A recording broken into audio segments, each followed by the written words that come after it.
Day one of ONN's Weekend of Champions concludes tonight in Massillon as a pair of schools in Division II are shooting for state title number 1. Good evening, Ohio, and welcome back to ONN's Championship Game Day. I'm Dan DeCrow, and we are live in front of the Pro Football Hall of Fame in Canton, where earlier tonight, Maria Stein Marion Local won its third Division VI championship of the decade with a 17-0 shutout of Shadyside. Game 1 in the Weekend of Champions was at 11 o'clock this morning with Youngstown Cardinal Moody beating Plain City Jonathan Alder 26-12 to win the Division IV title, the 6th state championship in Youngstown Cardinal Moody history. But we are getting ready to talk about the Division II game tonight between Piqua and Pickerington Central. And here to help accomplish that is the rest of the Grange Insurance Sports Site crew. We have JJ from JJHuddle.com and former Ohio State captain Jerry Rudzinski. We've had 2 good games, 2 competitive games, and now we've got one we've been eyeing ever since sunrise this morning, Pickerington Central. Yeah, this might be as competitive as any game we're going to see out there, and I think what the beauty of this game is both teams are very hungry and both teams are very appreciative of being here. You know, this is kind of a new world to be dabbling in for them, being up here for championship weekend. And you look at Piqua from last year, so many guys were all league. They had such a good team. Well, they missed the playoffs last year, so it's a big deal for them to be here, and they're going to take full advantage of it. I'll tell you what, I think both of them are good. Neither one has ever won a title, and I think a lot of the kids are going to be a little stargazing once they walk into that stadium, but somebody's going to walk out with a title. Piqua and Pickerington Central in the Division II game. We'll have it for you at the top of the hour at 7 o'clock with Paul Keels and Jim Lachey calling the action. Now, Piqua is the lowest seed to reach the state finals. The Indians started their roll through Region 6 as a 7 seed. Right off the bat, Piqua had to travel up north to play last year's Division II state champion Toledo Central Catholic. The Indians took care of the Fighting Irish 33-14. Then they set their sights on Wapakoneta and Ashland, posting rather easy victories. Piqua trailed Cincinnati Turpin at halftime of last Friday's state semifinal in Dayton before rising up to claim a 22-9 win. You know, we thought when the pairings first came out that Piqua-Toledo Central Catholic game had the potential to be a game that would decide one of the teams in the state championship. Turned out that way. Piqua ran the table after beating the Fighting Irish.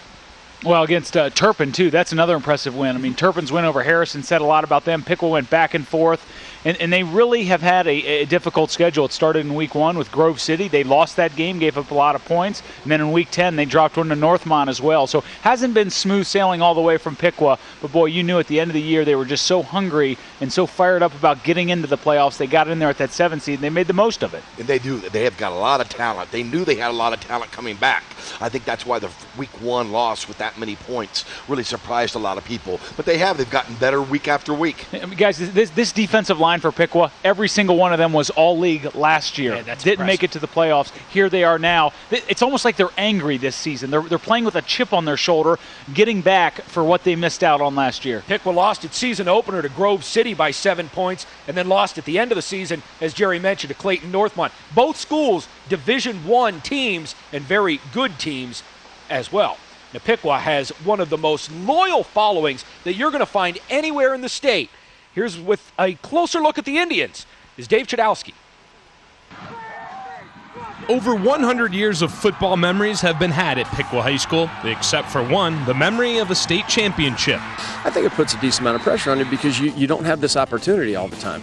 I know 5 years ago, 6 years ago when we went the last time, that you think to yourself, well, you know, we've got here, we'll probably get back here in the next couple of years or so, and then 6 years later, it took that long to get back. So you kind of got a sense in your mind that you're here and you want to do your best to take advantage of the situation. And this might be the group of talent to take advantage, led by Ohio State recruit Brandon Sane. The running back has run for more than 2,000 yards and totaled 34 touchdowns in his senior season, living up to high expectations. There's been a little bit of pressure, but I just try to play my own game and try not to let that get to my head. And I just, try to stay level-headed and just play the way I like to play. I mean, I try to be a well-rounded player, I guess, and, whatever I can do for the team is best. While Sane steals the headlines statewide, the Indians are far from a one-man show. They have climbed the playoff ladder with the help of what I call a three-headed monster. Sane, quarterback Justin Hem, and wide receiver Philip Collier. If teams want to stack up and stop the run, they can put 8 or 9 in the box, then that's going to be a lot harder to run against. So you need to be able to maybe have balance and stuff. And the Indians got the stuff, now with the person Coach Neese calls the variable. While teams have been concerned with Sane, Hem has formed a 1-2 punch with Collier. The two have connected for 7 touchdowns in the playoffs. I say we're just all good players, you know. I mean, it feels great to just have more than one weapon. We're more than one dimension on offense, so it's just that makes it a lot harder for the defense to stop us. Off the field, we're great friends too, so it's not just like we're in the football team just great friends, but off the field, you know, we have a great connection, so that kind of helps us a lot, so we know what we're doing on the field together. If Piqua is to create the ultimate memory and have that to talk about forever, expect the triplets to be the difference. Dave Chudowski, Championship Game Day. All right, guys, let's talk about these triplets on an individual basis. And we'll start with Brandon Sane, the Ohio State recruit who this week was named Mr. Football in the state of Ohio. Over 2,000 yards rushing, more than 30 touchdowns. This kid is electrifying. I'll tell you what, he's electrifying. That's why he's going to be a Buckeye, and I'm glad he is. I mean, I think he's probably the best, running back in the state of Ohio this year.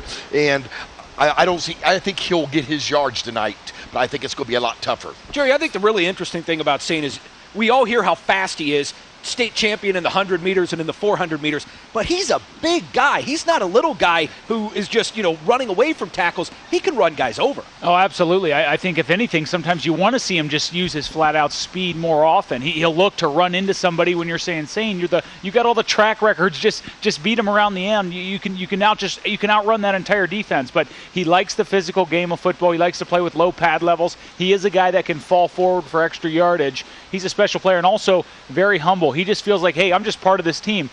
Brandon, you're Mr. Football. You're not just part of this team. You're bigger than a lot of the other pieces of the puzzle, but he doesn't want to think that way. He just sees himself as another guy out there on the sideline. And Piqua has been able to win even if Brandon Sane doesn't have a huge game. A couple weeks ago in the playoffs, he rushed for only 38 yards. That is where the other two members of the triplets come in. Justin Hem, the quarterback, Philip Collier, the wide receiver. It's not a one-man offense. No, I agree with you. It's not a one-man offense, but it's going to be a little bit different conditions tonight with this wind swirling around.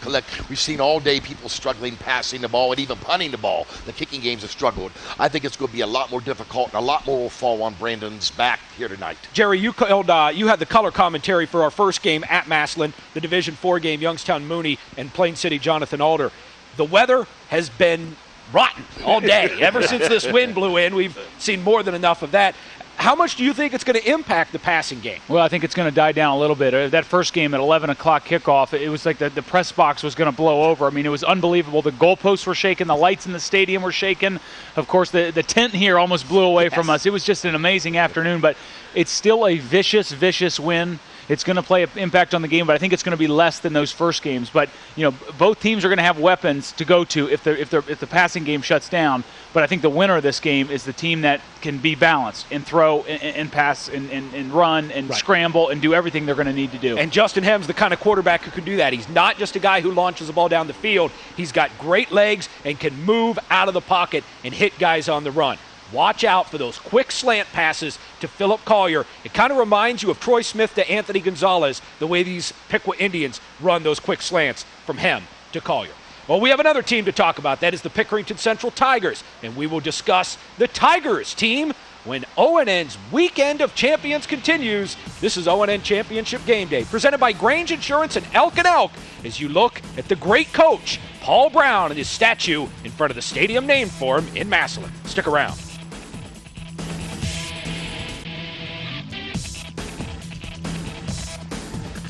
The voice of the Buckeyes, Paul Keels, is loosening up those pipes as he and Jim Lachey are preparing to call the Division II State Championship game coming up at the top of the hour here on ONN, Pickerington Central and Piqua. Now in 2004, Pickerington Central had state title hopes. Just like this year, the Tigers were 9-1 in the regular season, with that only loss coming to a Division I powered Lancaster.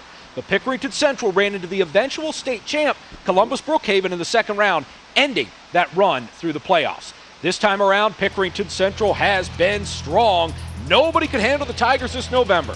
Pickerington Central nearly coughed up a big lead in the playoff opener against Canfield before hanging on for a 42-37 win. After that, the Tigers defense toughened up, allowing only 13 points in wins over Pataskala Watkins Memorial, Columbus Watterson, and Macedonia Nordonia.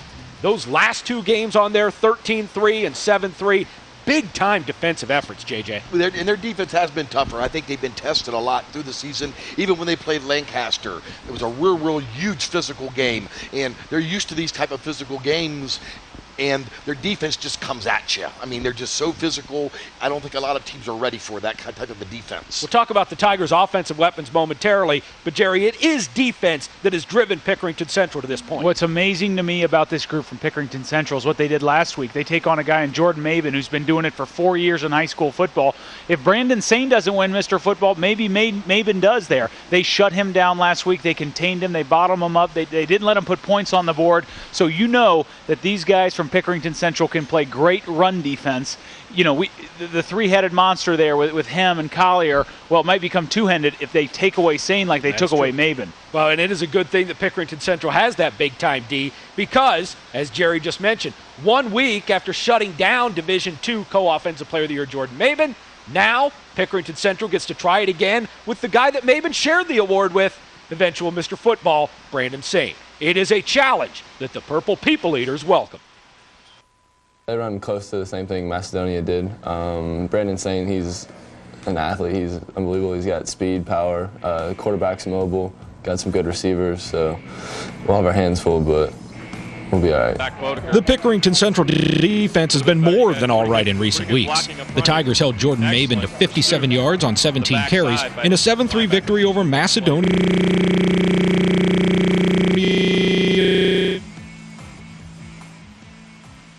Well, obviously, we're having a little bit of trouble with that piece. We will do our best to attempt to rectify it and see if we can run it for you again here a little bit later on Championship Game Day. Let's talk a little bit more about Pickerington Central. We talked about their defense, but this team has offensive weapons, and it all starts with the quarterback, senior Chaz Anderson. In fact, there were 3 co-offensive players of the year in Division II, Maben, Sane, and Chaz Anderson. Special. He's the catalyst. He really is. You know, I mean, they got other weapons, but Chaz Anderson, it all starts with him.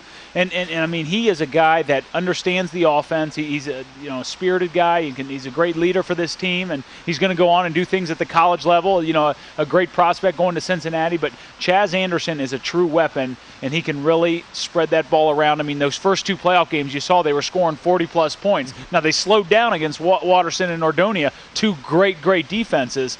But if Piqua doesn't play great defensively, if they give any room for Chaz to get loose and to start making the plays he can make, it could really open up for Pickerington Central. And you bring up a good point about him making plays. There are times he makes things out of nothing. I mean, if you watch him play. And that's why these 2 teams, when you look at them offensively, have so much. They both have good running games, good quarterbacks. There's a whole lot they can do.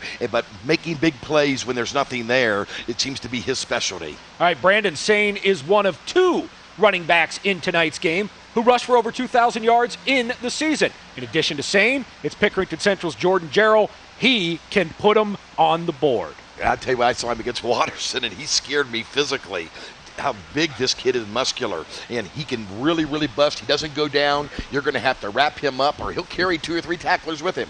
This is a program that just traditionally, like you said, he's physically a big guy. I mean, these guys get in the weight room. I think they do a great job in the offseason preparing their bodies, not only to be explosive on the football field, but to prevent injuries. And Jordan Jarrell is a guy, he actually rushed for more yards than Brandon Sane, and it's fun to watch this guy play. A hard-nosed type player, a big physical type player, and Jordan Jarrell should have a good showing tonight. You know, between Chaz Anderson and now Jordan Jarrell, there's going to be kind of a dual threat from Pickerington Central, and no one's been able to really stop it this season thus far except Lancaster.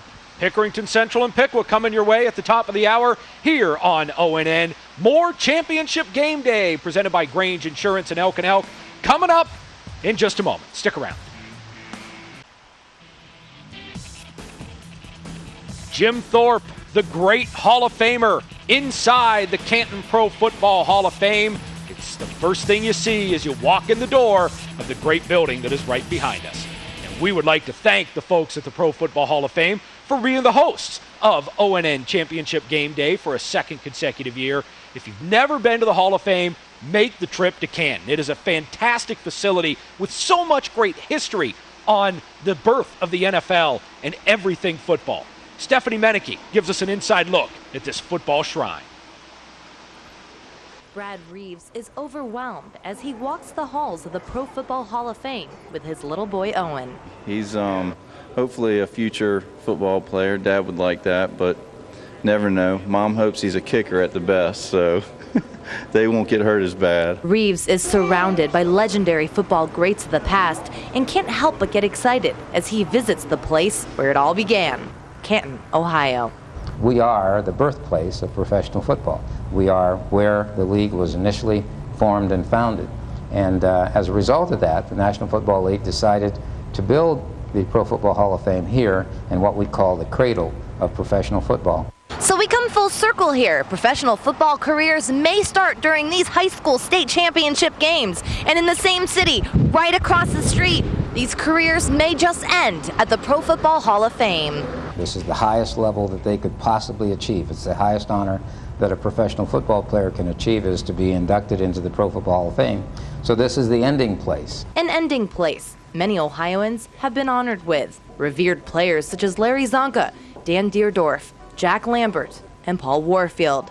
And one dad would like to eventually see another familiar name. The dream of mine would be for maybe one day him to be in the NFL, but better yet, I mean, if I could come back here and see my son here, I mean, what better dream could any parent have of having his kid in this place here? For Championship Game Day, I'm Stephanie Menike. The Pro Football Hall of Fame in Canton, a tremendous museum and a tremendous way to spend a day. Jerry, you played against a lot of great football players during your days at Ohio State. A couple of them that might even wind up in this place. Well, I don't know. There's a pretty big lineman named Orlando Pace that might be in the running. But, guys, if I show up late for a halftime show or a pre- or post-game show, it's because I'm lost in there somewhere. I'm at that photo gallery. Yeah. These pictures they have in there are unbelievable. Some are of referees or fans or coaches. It's unbelievable to see that photo gallery. It doesn't get any better than that, I'll tell you. It's great. You walk through the Hall of Fame itself where all of the busts are, and you just shake your head at the wondrous joy of everything that is in that building behind us. The Pro Football Hall of Fame here in Canton. Tremendous place to be. We've got one more segment to come here on ONN Championship Game Day. We'll take a look back at previous games that were played today on the Weekend of Champions. We're back in a moment.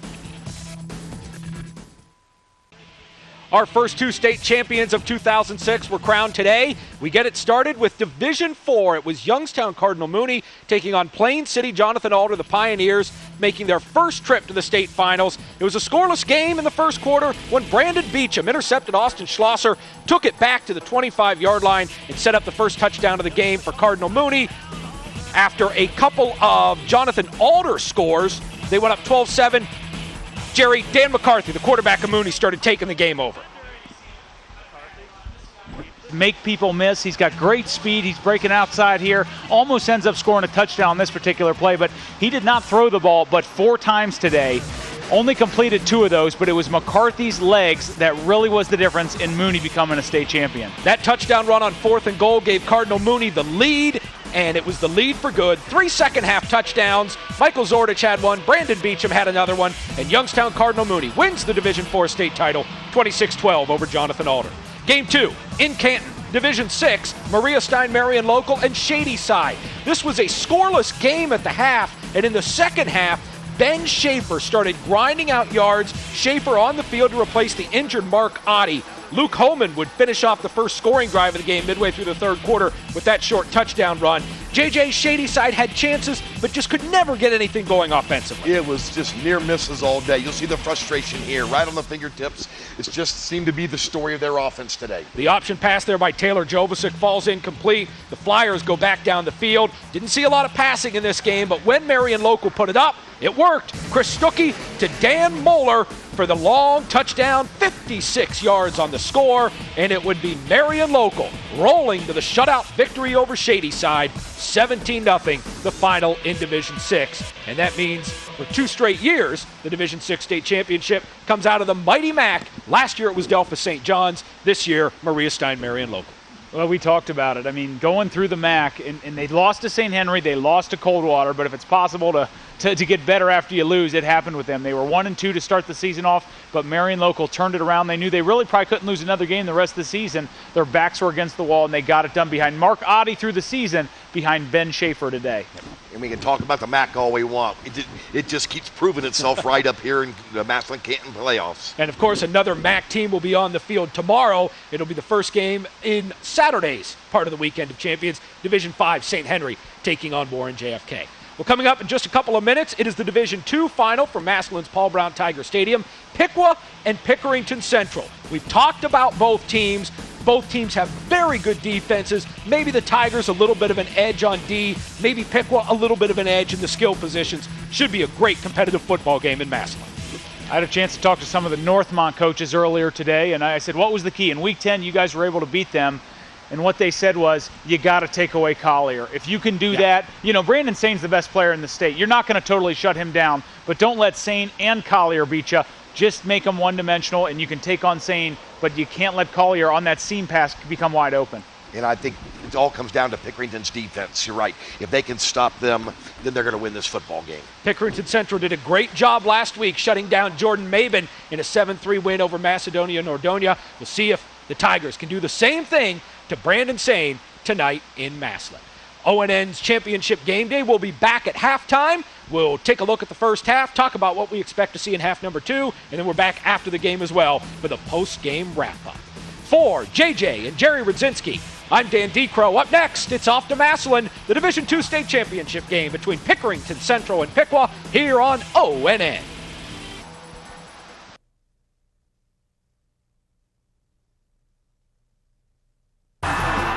Buckeye and current Mr. Football Brandon Sain has put up some insane numbers in leading Piqua. Brandon came into the season this year with those same type of almost ridiculous expectations that he's done a darn good job of handling it and living up to almost all of it. Pickerington Central has a jazzed up offense, making a dream run to the state finals. We're happy to be here and going to play in the state championship game.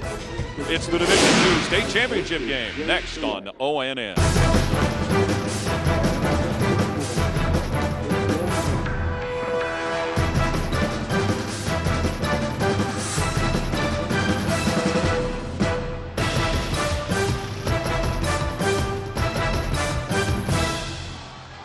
Good evening and welcome to Paul Brown Tiger Stadium here in Massillon, the Division II championship game between the Indians from Piqua High School and the Pickerington Central Tigers. Thanks for joining us tonight. Paul Keels and former NFL lineman Jim Lachey, an Ohio State All-American. And Jim, an exciting time for these players and these young men to try and decide this title tonight. Oh, Paul, this is what every kid dreams about, getting the opportunity to play in Stark County in the first week of December, playing in the state finals.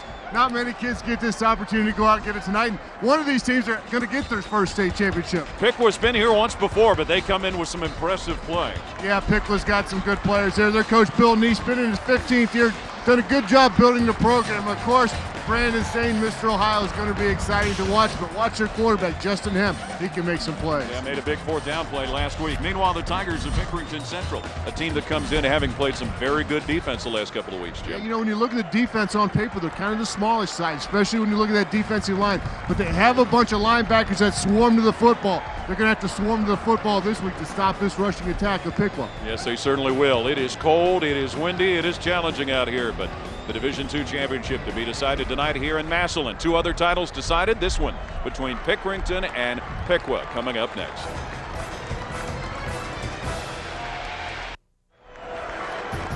Welcome back to Paul Brown Tiger Stadium. It is the Pickerington Central Tigers and the Piqua Indians meeting for the Division II championship game. And time to take a look at some of the stars that we'll keep keeping an eye on in this game, Jim. We'll start with the Tigers, and certainly their quarterback has been a guy that has been a very significant trigger man. Or Brandon Sain will start first with him. Brandon Sain, you look at there, 1,600 yards rushing, 30 touchdowns. He's got a good offensive line in front of him, led by number 77, Ben Davis, open up some holes there. But, hey, he's Mr. Ohio. That's a great honor in a football-rich state, and he's deserving.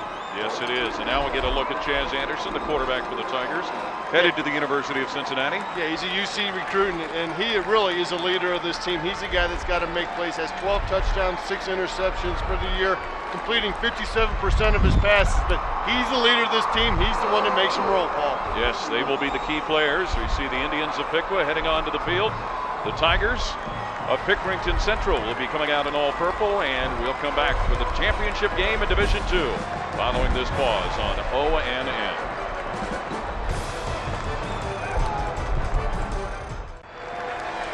About to begin the Division II championship game with Piqua and Pickerington Central. Down onto the sideline, and Dan Franzek. Hey guys, thanks a lot. We're expecting wind gusts in the upwards of 60 miles per hour today with wind chills below freezing. To say it's cold is an understatement. That being said, Coach Jay Sherritt says he's going to air it out early and see just how tough this wind will be today. Wind will be a key, Jim, especially when you consider what they'll have to do trying to throw and kick the football. Our officials, Anthony Bondra, the back judge, the head linesman, Mike DeLisio, Michael Sims, the line judge, Mark Sisko, the referee, and the umpire is Eric Marino. Yeah, he talked about that wind. It is going to be a factor. Obviously, if you want to throw the football, it's going to be tough. You're going to probably have to do it by a quarter. And I guess the first quarter will be Pickerington Central with the wind at their back. Wes Reed will be the kicker for the Indians. You get a look at the crowd, and they deserve a big hands up for the job they've done to try and come out and brave these elements tonight. Well, 2 championships already decided. Congratulations to Cardinal Mooney and to Marion Local. And here's the kick to start the game. It'll be taken by an up man for Pickerington Central. And getting up near the 22-yard line is J.D. Cecil. So that's where the Tigers will have the football. And we'll get a look at the starting lineups for the Pickerington offense. They'll have it up near the 39-yard line, And here's a look at the Tigers up front. Some guys that have gotten all conference recognition, including Jake Sturgill at left tackle. Chaz Anderson, the quarterback. Jordan Jarrell, J.D. Cecil. We'll see a lot of him on both sides of the ball. And there is Chaz Anderson, the quarterback. Over 2,000 yards passing this season. First down for the Tigers from their own 39, and a give to the tailback with some room. And taken down about the 43-yard line is Jordan Jarrell. Look like number. A guy that certainly has been able to make his share of headlines. Here's a look at the Piqua defense. Familiar name at tackle, James Pitcock, the younger brother of Ohio State's Quinn Pitcock. Dusty Snyder, an all-Ohio defensive end. Big rope there. Linebacker made that last tackle, number 9. Phil Collier, number 24. What a heck of a job for the Indians. Second and medium for the Tigers from their own 43, and Anderson's going to go on top.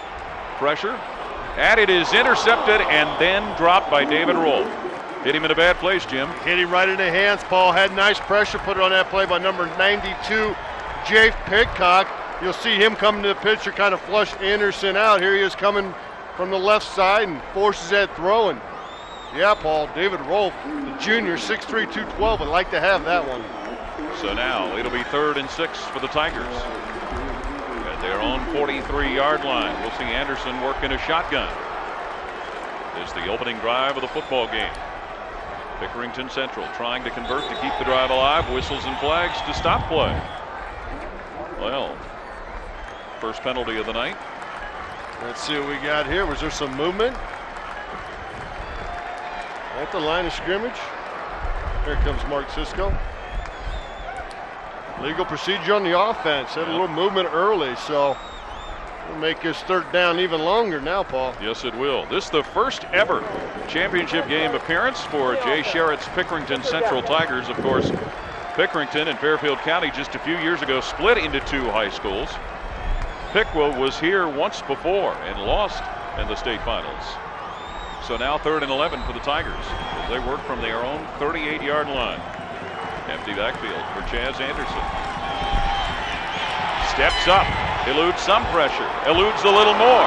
Anderson to the 50-yard line, and he gets taken down near the 40-yard line of Piqua as Chaz Anderson, who has hurt teams running the football all season, a 22-yard scamper before Peter Rolfe stops him. Well, he did a good job picking our stars of the game. He stepped up and made a big play in his first 3rd down. Look at him break tackles, 3 or 4, put on a nice move, cut back inside. Protects the football at the end. Nice run by Chaz Anderson, the 6'2", 205 senior. So the Tigers keep the drive alive into Indian territory. And Jarrell with a carry. With some room, shakes a couple of defenders, and Jarrell take it down inside the 35-yard line. And the Pickerington Central offense gets rolling. The defense gets the stop from Bryant Fox for the Piqua Indians. Yeah, nice little run here inside. You'll see him put a nice move in, boom. Cut back to the outside, runs over another defender, number 6. Good physical run there. Think we're going to see a lot of running instead of throwing because of the wind? I think so, but you know, Pickerington, as we think, has the wind at their back, and they're having success running the football here, Paul. And that success has them at 2nd and 2 at Piqua's 33-yard line. And Anderson, little inside handoff. Ball is advanced up near the 25 by Tim Robinson from a wide receiver position. Brings it into the middle of the field. Yeah, he is a wide receiver. Has 28 receptions, 5 TDs, but there they kind of a quick little reverse type play. Good blocking inside and nice running to pick up the first down. And here's Bill Neese in his 15th year as the head coach at Piqua. Meanwhile, Pickerington, with that first down secured, Jim, they were at the 26-yard line of Piqua. This is the opening drive of the football game. Jarrell in the backfield, Jarrell with a give and with blockers. And Jarrell dancing his way to the 5 and taken down just shy of the 5-yard line. David Rolfe with a stop on Jordan Jarrell, who on the year rushed for 27 touchdowns, a 19-yard run. Yeah, you'll see big number 78, Colin Jack, come around on the power row, pulling from his right guard position, does a good job of occupying some defenders there. So 1st and goal for the Tigers at the 70-yard line of Piqua. Heavy stances by the lineman. Anderson. The deal to Cecil, and J.D. Cecil with a 7-yard touchdown run to get Piqua on the scoreboard first. Pickerington Central on the scoreboard first, and the Tigers with a 6-0 lead. Tigers took it right down the field, and you said, Paul, nice handoff there inside to Cecil. Nice pull through that Indian defense. He ends up and gets the first points of the game. So Pickerington Central strikes first. Peters on to attempt the extra point. Looks like they might have had some movement on the left side of Central's defense, number 43. I believe that's Zach Bourne, the sophomore. Might have had a little bit of movement there, or he might have been drawn offside. That does happen a time or two. By number 7, David Rolfe for Piqua. J.D. Cecil, who had 8 rushing touchdowns coming into this game. A 7-yard scamper.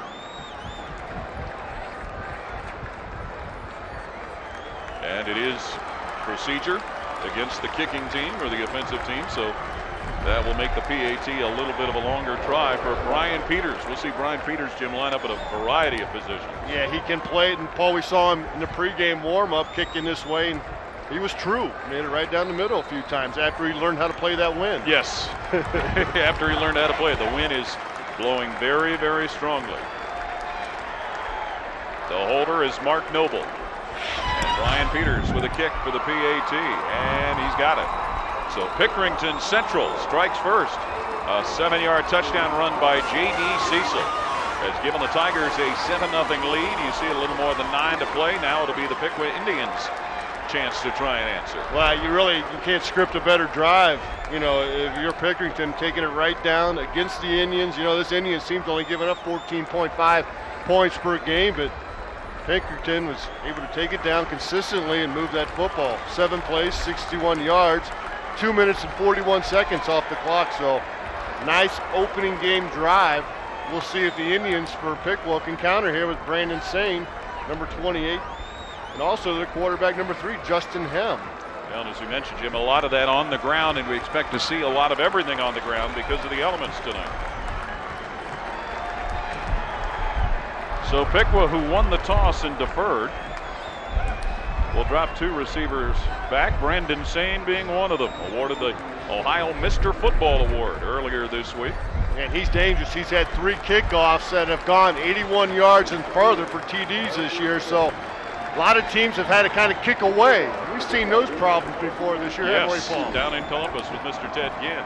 Justin Hem, the quarterback, is the other returner. And Peters with a kickoff. Brandon Sane fields it on a bounce.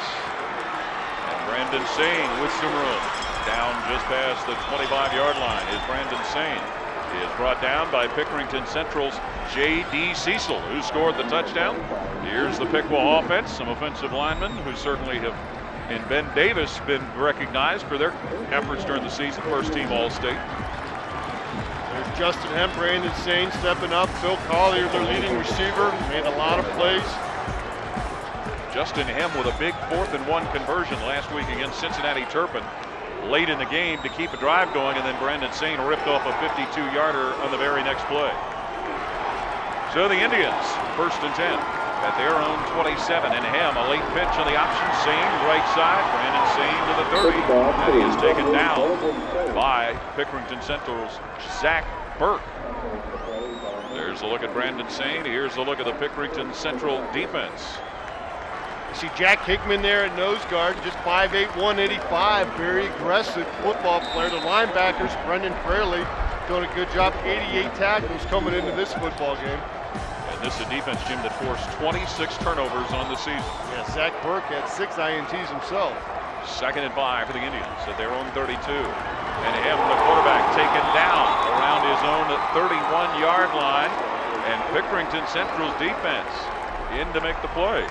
Yeah, I'll tell you what, they tried to run the option down the line of scrimmage there, and I don't know if Hem didn't get the right read or not. Sane was open for the pitch. He decided to, you'll see it here, hold on to that football. Once he holds on to it, he gets taken down in a hurry. Nick England, number 49, with a hit. All-conference performer, Nick England, 3rd and 6 for the Indians. At their own 31-yard line, down a touchdown. A little more than 8 to play, and Justin Hem out of the shotgun, throwing, caught, receiver on the move, and taken down just shy of the 40-yard line, but near the first down marker. We say near, it does look like, for Phil Collier, and they do get the first down. Yeah, they got a nice spot there. Ball's on a 38-yard line. That's just what they needed. You see here, first completed pass of the ball game. Comes up, catches it, and gets just to where he needed to move the chain. So Piqua trying to get some points on the board to answer Pickerington's opening drive. Completes that key first down. Phil Collier with a big play on defense last week for the Indians. A 58-yard interception return for a touchdown. So the Indians drive continuing from their own 38. Justin Hem to fling it. And Hem, Brandon Sane on the receiving end. Taken down just shy of midfield by Zach Burke. Brandon Sane getting the Indians another first down. Well, they want to pressure. This is what Pickerington does, and to counter that, they just had a quick little pass to the back in the backfield. A matchup that they feel like Piqua, that they can maybe make some plays, and obviously they did there. Sane had 19 receptions coming into the ball game, adds another one.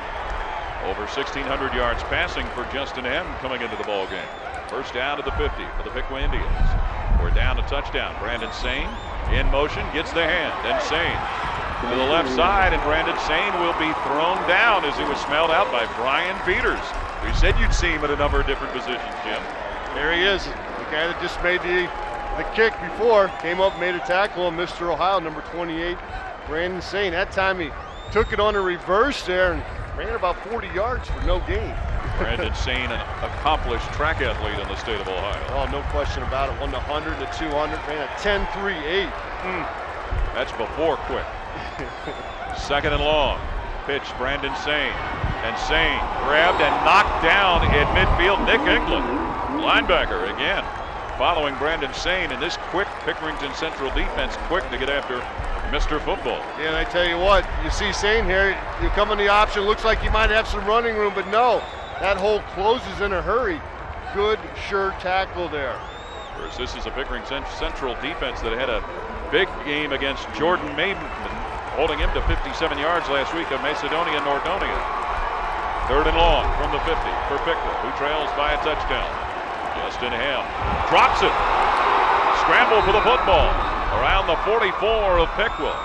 Looks like Piqua might have came up with it. Yeah, but it will be 4th down, and I have to punt this ball away. Justin Hem just never had it, Jim. No, he did.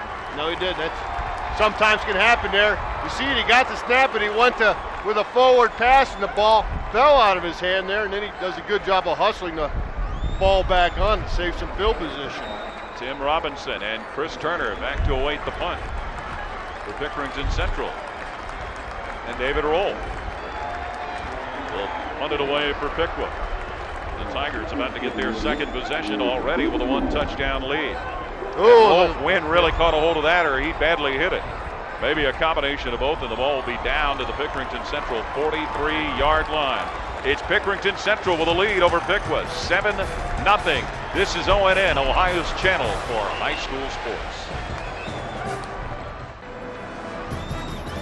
J.D. Cecil with a 7-yard touchdown run for the Pickerington Central Tigers, and that accounts for the only score And you see on the board so far here with 5:18 to play. First quarter from all-around Tiger Stadium in Massillon. Piqua coach is talking to the troops defense, trying to get them fired up. They need to get a stop right now. Pickerington went down the early one and scored. Piqua couldn't answer. Nice starting position for the Tigers. Their own 42-yard line. And it's Jarrell to give and in trouble. And brought down. First contact made by Dusty Snyder on the defense for the Indians. Dusty Snyder had some incredible stats. 91 tackles coming into this game, 16 sacks. That's why he's named All-Ohio. You'll see number 43 coming to pitcher here. Does a good job staying with that tackle and letting his teammates step up and make a play. Well, no gain, no loss. 2nd and 10 for the Tigers at their own 42-yard line. And Chaz Anderson under center with his team up by a touchdown. And after the play fake, Anderson in trouble, and he's going to be thrown down for a loss. Shea Seltzer, defensive end, the first Indian to get there. What's that say? Meet me at the quarterback? Exactly. They had the whole defense seemed to meet him at a quarterback there. You see Chaz Anderson go back, a little bit of play action here. He's looking for the fake, and then as he sets up, he's got the right tackle right in his lap, and as he looks to break inside, there's just no one there. Good pressure there by the Indians on 2nd down. And the Tigers are going backwards. 3rd down, 15 to go from their own 37-yard line. As we near the 4-minute mark of the first quarter. The Tigers on top by a score. Trying to become the 3rd team and the winner of this game to grab a state championship today. Under pressure, Anderson up the middle, overshoots everybody, but he had all kind of pressure coming in the backfield. We got a flag. Got a flag on the field there, right in the lap of the quarterback. So either a hold or a late hit below the. No, it's a chop block on Pickerington. So that being an incomplete pass, they'll probably go ahead and decline this and make Pickerington punt it away. Well, Peter Rolfe was putting the heat on the quarterback. Yep, illegal block. So blocking below the waist. You see him coming here in the pressure. There you'll see it. Drop down, and he actually missed him as he went to go block him below the waist. But I guess the intent was there, Paul. Yes, the intent was there. Brandon Sane, Justin Hem back to await the punt. 7-0. Pickerington Central with a lead. A low snap, but the punt is gotten off. Justin Hem at his own 21, wrapped up and stopped at his own 20. Justin Hem. Like Brian Peters, number 24. 43-yard punt, but Pickerington Central able to get the big play. And get your news 2 hours earlier with Ohio's only 9 o'clock news. Join Mike Hallmeyer and meteorologist Eric Elwell for the most complete wrap-up of the day's news and most accurate forecast on the day ahead. Ohio's 9 o'clock news only on ONN. And a flag on the punt. And a personal foul against the Indians, so that'll take him back. How about Jacob Sturgill with his punt, Jim? He had a pretty nice one there. Yeah, I like to see those offensive linemen go back yeah, here. Sure you do. Punt the ball a little bit, show some versatility. Sure you do. I'm sure that thought crossed your mind while you were playing in the NFL, didn't it? Yeah, I tell you what. If it crossed your mind, I'm sure it did in the coaches. You know, when you get close to the Massillon Canton there, you think of Lou Grossa going that all those years. Absolutely. Well, the Piqua Indians are backed up. See if they can't get a little breathing room. Doesn't appear so. Football comes loose, but it looks like the play was blown dead, maybe. I did hear a whistle, but we'll see. Looks like the Tigers, number 52, come up with it. That's Jordan Thomas, a 6', 200-pound senior. He's got 3 fumble recoveries for the year, so that wouldn't surprise me, but they're going to roll it 2nd down. Indians still have it. Well, Justin Hem fortunate to maintain that possession, and the Indians have the ball at their own 9. Looks like they'll give them about a half-yard loss, maybe a yard. 2nd and 11. Sane, the deep man, in an eye, and Justin Hem, the quarterback. He'll work under center. Brandon Sane tries the right side, and he'll go down past his 10-yard line. Brandon Sane. Got a nice block there by the fullback, Dustin Snyder. Defensive end also comes in, and when they get in the I formation and need a fullback, number 43 comes over. You see 43 there doing a good job working. Sane follows him, and they pick up 4. So now 3rd and 7 for the Piqua Indians. Similar formation. Backs in the eye, and Justin Him trying to get his team out of their own territory. Sane tries to elude a few defenders, but he is only able to get up just a little bit further beyond the line of scrimmage. Nick England, one of the many Pickerington Central Tigers, in there to halt Brandon Sane. Yeah, it looked like number 42, Kyle Kozak, might have been one of the first Tigers in the backfield. There's 43 giving some pressure. 49, 42. They're all stepping up and making some plays. Forcing punt into the wind. Pickerington should get some good field position here, Paul. You would think they would. Rolf to punt it away. Again, we've got 2 returners back for the Pickerington Central Tigers. Less than 2 minutes to play here in the first quarter, and we'll have a flag. Delay, possibly. Yeah, the play clock was at 7, so I don't think that was an issue. Right. Is there movement? It looks like it's going to go back on the Indians. If you look at the response of the Tigers. Yes, it does. Well, that'll give Chris Turner and Tim Robinson a little better opportunity to try and advance the football. Protection's important here if you're the punt team. It's good to see number 28, Brandon Sane, playing all those special teams. They say he's one of the best blockers when it comes to blitz pickups. Yeah, right. See him right now. He's going to be the personal protector for the punter, number 7. David Rolfe. Again, it'll be Tim Robinson and Chris Turner. Back to await the kick. Pressure. Kick. High and short. And it will take a big-time bounce for Pickerington Central as it's down at the 25-yard line. Taylor Abram able to limit the damage, but Pickerington Central will have a 16-yard punt. Oh, that follows a 14-yard punt, but you know, let's don't put it on a punt. We talked about this wind. Dan Franzak mentioned in the pregame, up to 60 miles an hour gusting, and you're right there. You got it up high, and it just dies. Yeah. The Tigers say, get away from it. It's they're poison. lucky to get the ball snapped all the way back the way this wind has been. Tigers with the football and already up 1 touchdown, looking for more. Jarrell, short side of the field, and he is forced out. Rolfe there to David Rolfe to close the field down on Jordan Jarrell. So you can see Jarrell Wise got over 2,000 yards for the year. School record, does a good job there of making some nice cuts to get out of bounds. Wasn't much running room there, though. Just picked up a yard. Yeah, 32 carries for 118 yards last week against Macedonia Nordonia. 2nd and 9. Tigers at the Indians 21. Chaz Anderson wants to fling it. Pressure. Shovel pass incomplete. Oh, dangerous, dangerous, dangerous. Galante Burgess, the intended receiver on that shovel pass.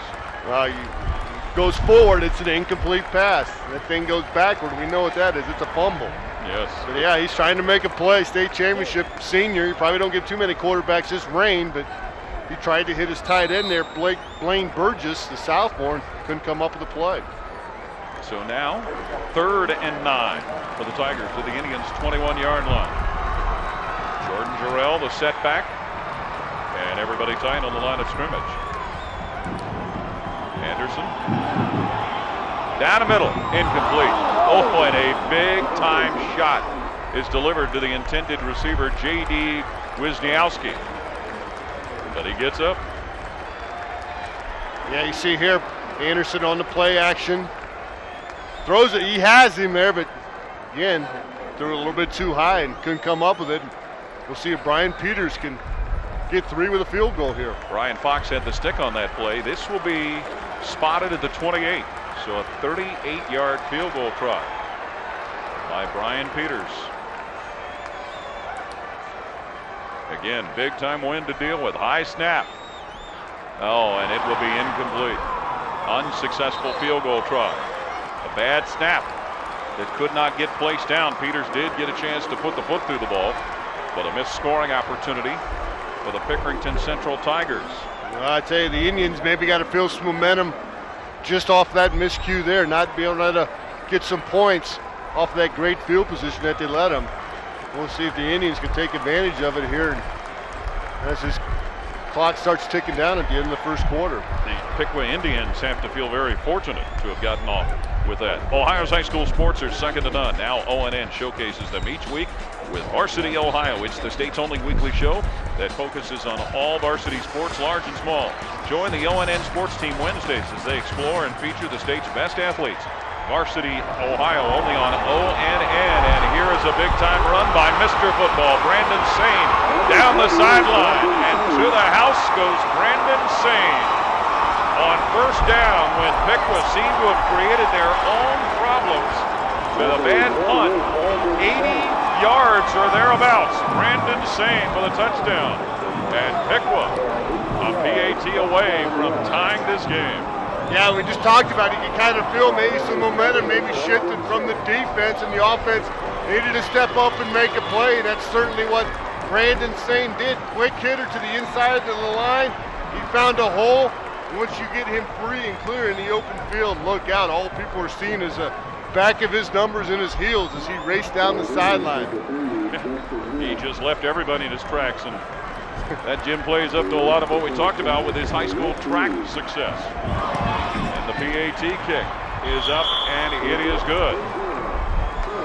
Wes Reed with a PAT. Here's Brandon Sane with a big run, Jim. There you see a little stiff arm there.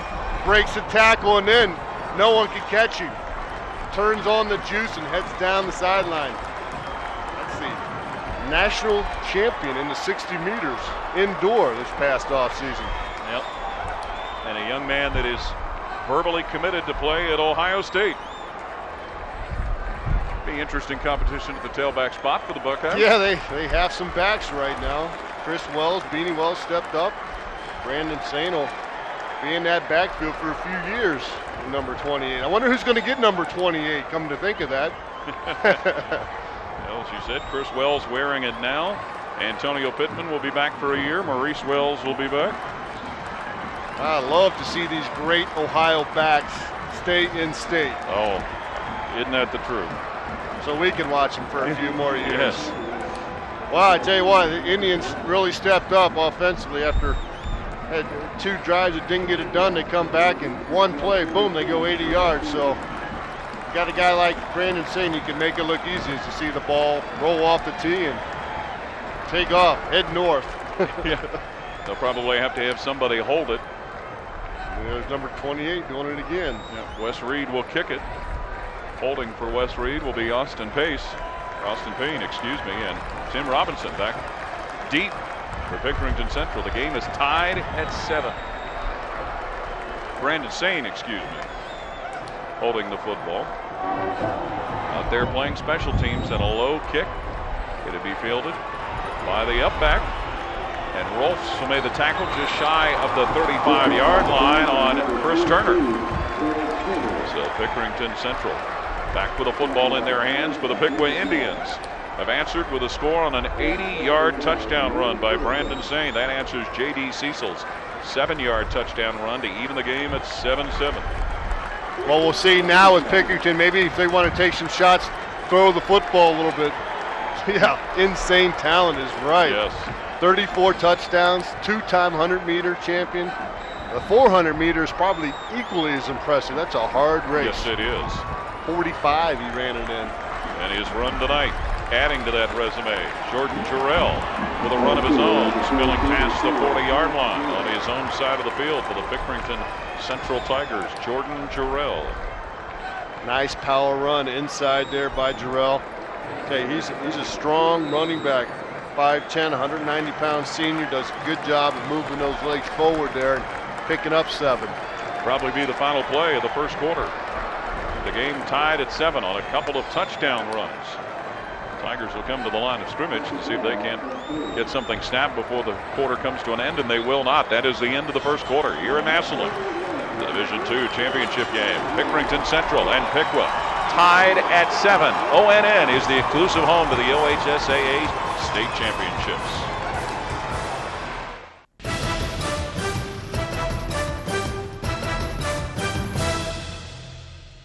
Welcome back to the Division II championship game here at Paul Brown Tiger Stadium in Massillon. Pickerington Central and Piqua are tied at 7. Start of the second period. Paul Keels, Jim Lachey, Dan Franzak, and Pickerington Central. Jordan Jarrell trying to advance the football just a little bit further, and he does beyond his own 40-yard line. He's got to get to the 49-yard line to pick up that first, so he'll be about a yard shy. But Pickerington getting comfortable now. It seems like handing the ball off to 34 and seeing what he can do against this Indian defense. J.D. Cecil scored their rushing touchdown on a 7-yard scamper. Brandon Sain, an 80-yard run for score for the Piqua Indians. 3rd and 1. The Tigers working from their own 43-yard line. Short yardage try. Let's see if they can get it moved upfield and if they'll get the first down. Yeah, remember I said they needed the 49, and looks like to me they got it. Zach Boren, I believe, got the give there, trying to advance it. Yes, sir. They'll go ahead and move the first down. Good running there. That was Matt Smith, excuse me. Matt Smith plays some defense. No, that was Boren. Yeah, that was Zach Boren. Of course, his father, a former University of Michigan linebacker, Zach Boren. You got a brother, Mike, yeah. Yeah, backup offensive lineman. Got to start for the Wolverines as a freshman this year. Yep. One game. What a season they had until the last week of the season.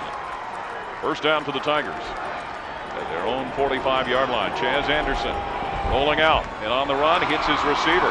And past midfield goes Tim Robinson into Piqua territory. Making the catch, Tim Robinson down the near sideline before he was bumped out of bounds by Peter Roll. Yeah, they did a good job there. Coach Sheridan mixing it up a little bit. They pounded the run the last couple of times. This time they take the quarterback, roll him out to the sideline, and hit Tim Robinson. Good job catching that football and getting a few extra yards after that catch. That was Phil Collier that bumped him out. Forgive the error. First down for the Tigers at the Indians' 43-yard line. And a 7-7 ball game here in the second quarter. Jordan Jarrell goes down at the 40-yard line. And let's go down on the field to Dan Franzak. Guys, typically if Pickerington Central is going to forge ahead, this is the quarter they do it. Listen to this stat. Outscoring their opponents 194-14 in the second quarter alone. Talk about first quarter adjustments. That is pretty strong, and they played some solid defense in the last couple of weeks, too. Yeah, they sure have. Made some nice plays. Yes, they do. Second and long. The Tigers are at the Indian 40-yard line. Chaz Anderson. Trouble for Robinson, who will go down. A loss on the play and a pretty big defensive play made by Tyler Abram. Tyler Abram doing some nice things inside. 5'11", 223-pound senior. You'll see him read this. This is play that Pickerington's run before. He's seen it coming. He does a good job reading, filling the hole, and making a nice tackle. So that tackle by Tyler Abram makes it 3rd and 9 for Pickerington Central at the Piqua 42-yard line. Less than 10 to play, second quarter. 2 for 4 on third downs, the Tigers this evening. Chaz Anderson gonna whip it if he can, and does, caught, and then knocked out of the hands of the receiver. Oh my goodness. Let's see who ends up with possession here, and it's Brian Peters with a catch, and it will be a first down. It was ruled a catch, and you'll see here right at the end as the ball pops out, it's going to hit the official. Ooh. Yeah, some serious contact. Yeah. And there was Tyler Abram in the midst of it again. Might have caught a break there on that one. Yeah, I believe you're right, Jim. They're not going to stop and review it. Oh no, this is in the Big Ten. Excuse me. First down, Pickerington Central. Play the next one. Jordan Jarrell with a hole, and then taken down Jordan Jarrell in the middle of the field by Jay Pitcock. Jay Pitcock, of course, older brother Quinn Pitcock's doing some outstanding things at Ohio State. You'll see number 92 step in, come off the block there, and make the tackle. Yep, his older brother in line for some serious hardware before the month of December is over. 2nd and 5 for the Tigers of the 26 of the Indians. Less than 9 to play. Second quarter, tie ball game. Chaz Anderson faked everybody. Throws, caught, then dropped. Incomplete pass thrown for Patrick White. But a great play fake by Anderson to freeze the defense. Yeah, you see Patrick White getting up a little bit slow, number 3. Took a big hit there to the side rib section. See Chaz laid out for that football and A lot of times when you lay out like that and you come down on this artificial turf with your body and the rib section hitting first, it can bruise you up a little bit. Yes, it can. 3rd and 5 for Pickerington Central at the 26 of Piqua. 10th play of this drive for the Tigers. Jordan Jarrell, single setback. And Jarrell will try the right side and dropped at the 25-yard line. Peter Rolfe, linebacker, coming up to make the play. Now it's going to be an interesting decision for Jay Scherer. Does he go ahead and try to go for it on a 4th and 2.5, or do you try to kick it? Looks like they're going to send in their kicker, Brian Peters. Now this is kicking in the wind. Yes, it is. Peters is both place kicker and punter, and he handles a variety of positions. But they're not going to send him. Well, maybe they're going to. He's coming out, but what's he going to do? Well, Chaz is still in there. It's 4th and 3. Pickerington Central at their own They're going 24, for it. and they're going to go for it. J.D. Cecil, the deep man. Backs in the eye with a wing to the left. And Chaz Anderson in trouble and taken down at about the 26-yard line. Chaz Anderson, Jay Pitcock, one of the Indians back there to chase him down. Tyler Abram, another. Looked like number 24, Phil Collier. He was stepped another. up. There's a look at Jay Pitcock and some of the schools that are interested in his services. Little resemblance in the face. Yeah, of I his can older certainly brother see it. Of course, remember, Quinn's got the hair going there. everywhere Say, right now. Shorter locks for the senior Jay Pitcock. So the Piqua Indians back with a football. 8.5 to play, 2nd half. And Brandon Sane, who scored last time he had it, advances the ball to the 30-yard line. Yeah, big decision there on 4th and 3 again. It's really the only decision you can do is you got to go for it because, again, he talked about the wind. That's almost impossible. The wind certainly is a tough customer right here. So Pick was going to get the ball back and picked up 5 on their first down play. 2nd down from their own 31. Justin Hem, the quarterback. And Brandon Sane, another big hole. Brandon Sane still going. Brought down around the 43-yard line by Zach Boren. A first down for Mr. Football.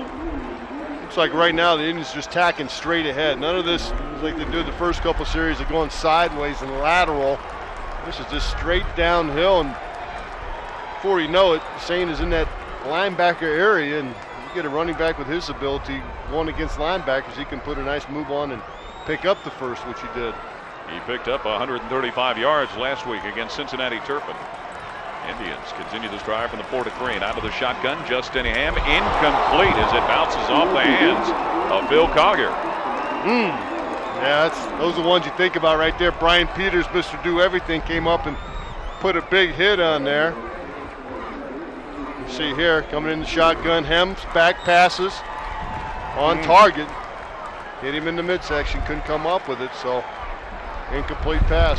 Try again here in 2nd. Ball still at the 43 of the Indians. Game tied, less than 8 to play till halftime. And we'll get the flags and the whistles as the Tigers jumped early, it appears. Yeah, it looked like maybe number 43, Zach Bourne, came across the line of scrimmage.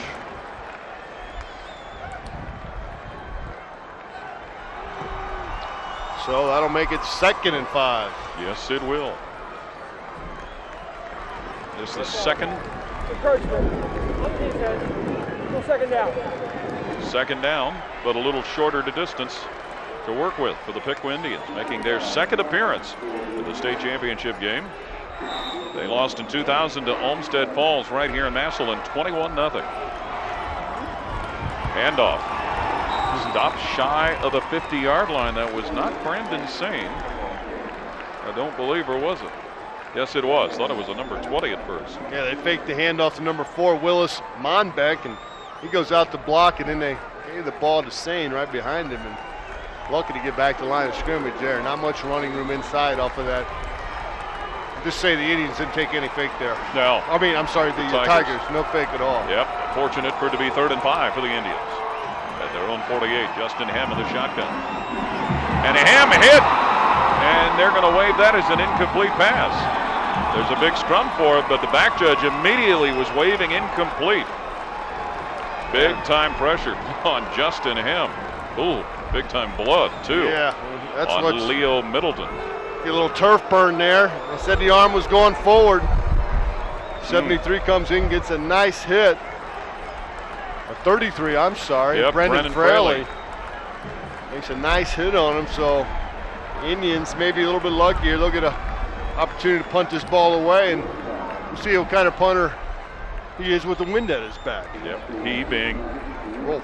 Dan Rolf, and back to return will be again Tim Robinson and Chris Turner for Pickerington Central. Well, the Indians had a little movement going, but now it's a fake. Up back with the ball. Coming to the left. Deep penetration. Still going. And to the end zone once again, Brandon Sane, the personal protector. A 52-yard touchdown run. Brandon Sane on the fake punt. And Piqua, for the first time, has the lead in the football game. 13-7. He's got 2 plays. He's got 132 yards rushing on him. Both of them gone to the end zone. I think the voters did a good job of picking out Mr. Ohio this year. You'll see there, that's at the end of the fake. He just ran around the right side and made a couple nice moves. And I don't know, maybe caught Central a little bit off guard, but Brandon Sane on the fake punt gets in the end zone. 10 carries, 163 yards. PAT kick is up and no good. Well, we knew the wind was eventually going to cause problems with the PATs. Wes Reed couldn't connect, but it's a 13-7 lead for Piqua over Pickerington Central. This is ONN Championship weekend. Brandon Sane, a 52-yard touchdown run on a fake punt, his second rushing touchdown of the night, and Piqua has taken a 13-7 lead over Pickerington Central. A little less than 7 to play. Second quarter here at Paul Brown Tiger Stadium in Massillon.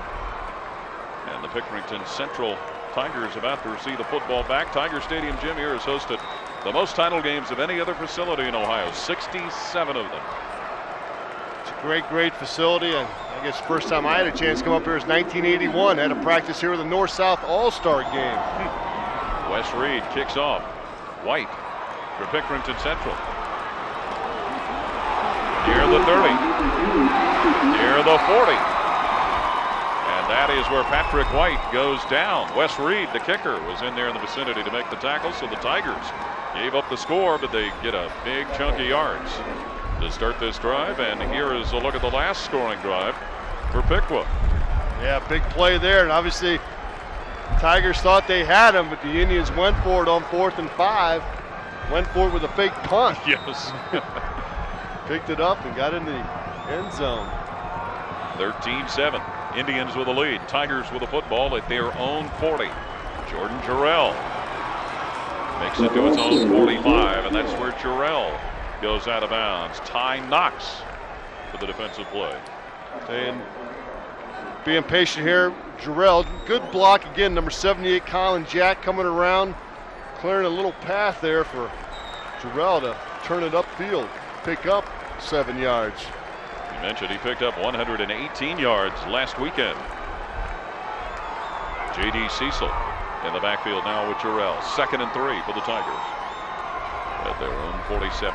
And behind for the first time tonight, Chaz Anderson in trouble. Goes down. Big time loss around the 36-yard line. Shea Seltzer. Might have been some confusion on that play. Looked like he's trying to roll out. The confusion was that they didn't get him blocked. Yep, Shea Seltzer and Wes Reed, the two that didn't get blocked. Number 45 and 33 came unblocked, and Anderson turned around to try to throw the football. No opportunity at all. Good pressure there by the Indian defense. There you get a look at Chaz Anderson. He had committed to play at the University of Cincinnati. Interesting to see if that will continue now that Mark D'Antonio has left the Bearcats to go to Michigan State. 3rd and 12 for Pickerington Central. Back up now to their own 38 after that sack. Handoff. Jarrell gets some of it back. Taken down at the 50. A big stop in the open field is made by Piqua's defensive back, Bryant Fox. And I tell you what, if first down Bryant Fox didn't make that tackle, he might have went all the way. Jarrell again following his blockers, sets him up, nice showing, good patience, and you see that last move there. Fox had to hang on for everything. Yes, he did. So first down for the Tigers at the Indians' 49-yard line. Almost 5.5 to play until halftime. Piqua with a lead of 13-7. Chaz Anderson to pull the trigger. Nope. He'll keep it himself. Stumbles and gets inside the 40-yard line of Piqua as Chaz Anderson shows his versatility and gains another first down before Phil Collier stops him. Well, they're doing a good job. I guess they're going back with this play action, trying to make some plays in the passing game, but ends up Chaz does a good job of running the football. See there, he's got offers from Purdue, Indiana, Toledo, Miami of Ohio, but he's verbal to Cincinnati. Yes. The coaching change there, you never know how that all works out. Nope, you don't. And little misdirection. J.D. Cecil piled up around the 40-yard line. J.D. Cecil. Jake Pitcock was in there to impede his progress. I remember doing a game last year. Dominic Goodman yes. committed to the University of Findlay to play basketball, and after that game went to the University of Cincinnati to play football. So those things happen sometimes. That's why they're verbals, I guess. Yep. That's what it's worth. 2nd and 10 for Pickerington Central, now at the Piqua 38-yard line. Jordan Jarrell in the backfield. This is Jarrell who goes down. He goes down on the play made by Dusty Snyder, defensive end, first team All-State. Yeah, he's an All-Stater, and the reason why he can make plays like that, you see him fight off the block outside, come underneath it, and stop Jarrell in the tracks. So now 3rd and 9, Jim, for the Tigers at the Indians' 37-yard line. See if they maybe brought in an extra receiver here. Let's see if they stick with it. No, all linemen. Tight ends. Tight end fullback types. Jarrell the deep man, 3rd and 9 for Pickerington Central. Inside the 40 of Piqua. And Chaz Anderson rolling out, throwing, caught, receiver dumped. Not enough for the first down on the rollout play as the ball was thrown out on the right flat to Kyle Kozak. Looked like number 9 Pete Rolfe came in, used his big frame to drive him out of bounds. Well, they're short, so I'm sure like they'll go for it. Yeah. They did last time and came up a little shy. With the wind being what it is playing havoc around here. 3:47 on the second quarter clock, 4th and 3 for Pickerington Central at the Piqua 32-yard line. Chaz Anderson in the shotgun, Jordan Jarrell in the backfield with him on 4th down. Blitz. Anderson throwing, it's intercepted, picked off. And that ball is going to be returned up near midfield. The play was picked off by Piqua's Bryant Fox, who just played center field and waited for the errant pass to come right into his hands. So the Indians come up with a turnover thanks to the pick by senior Bryant Fox. Well, last 2 times Pickerington went for it on 4th down and come up empty. Here you'll see him throw it, and again, ball was tipped, and Bryant Fox, number 6, in the position, does a good job getting back to midfield plus. Yes, plus. So 49. Piqua, who's been making the plays and has a lead of 13-7, starts in plus territory. Now you wonder if Piqua here wants to take some time off here and a little nice long slow drive. Make sure they maintain this lead. Justin Hem. Hands off. And it is Willie Monbeck carrying the ball to the 46-yard line of Pickerington Central. Yeah, they give the quick handoff inside. And you see Sane, number 28, just keep going out to his left, thinking maybe that defense for Pickerington will have its eyes on number 28, maybe number 4 can sneak through there. And that time he snuck through for 4. Jack Hickman stopped him after the 4. 2nd and 6. Sane. He draws a crowd, doesn't he? Yeah. Especially after he's scored twice already tonight, Brandon Sane. And everybody in there scrapping to the football. Kyle Kozak, one of the defenders, to help bring him down. Down at the bottom of the pile, Zach Bourne. All right, now if you're Pickerington, you want to make sure you get a stop here. You get your offense an opportunity to make some plays here. Obviously for Piqua, they're going to look and try to find a way to convert here. Almost 2.5 minutes to play. Second quarter. 3rd and 4. Piqua at the 43 of the Tigers. Little option. Hem keeps it. And Hem spinning ahead, and he's taken down at the 33-yard line, and Hem will gain the first down. Justin Hem, the quarterback. We talked about the key fourth down conversion he had last week in Piqua's victory. He's able to just wander his way through the defense and convert. Yeah, he's had over 10 rushing TDs this year, rushed for well over 1,200 yards, so that's nothing new to him there. Running an option there, saw a big hole in the middle and took it. I think that was the only option he had. Brandon Sane, first down, bumps off defenders and then goes down around the 26-yard line. And he just keeps chugging his legs forward. Yeah, I tell you what, he got hit right at the line of scrimmage and looked like they were going to stop him up. Right there, ran into his lineman and says, get out of the way. You see right there, Ben Davis getting a little bit of a pancake at the end. 26-yard line of Pickerington Central is where Piqua has advanced the football. Less than 2 minutes to play. Pitch Sane lowers his head and shoulder and goes down inside the 25-yard line. Nick England knocked him off balance. And it looks like the Indians are determined to keep the ball on the ground. Yeah, no one here calling timeout, trying to stop the clock or anything with it at 1:38. Although it looked like somebody did. Okay, we got a timeout. Yeah, okay. Piqua will take the timeout with 1:38 to play until halftime here at Massillon Paul Brown Stadium. It is a 13-7 lead for the Piqua Indians over the Pickerington Central Tigers, and stay tuned at halftime. Join Dan Decro along with JJ from JJHuddle.com and Jerry Rudzinski for the championship game day halftime show. They'll have highlights, insight, and analysis of today's game, all coming up at the half, live from the Pro Football Hall of Fame. And a couple of championships already decided today. It was Maria Stein, Marion Local, defeating Shadystad over at Fawcett Stadium.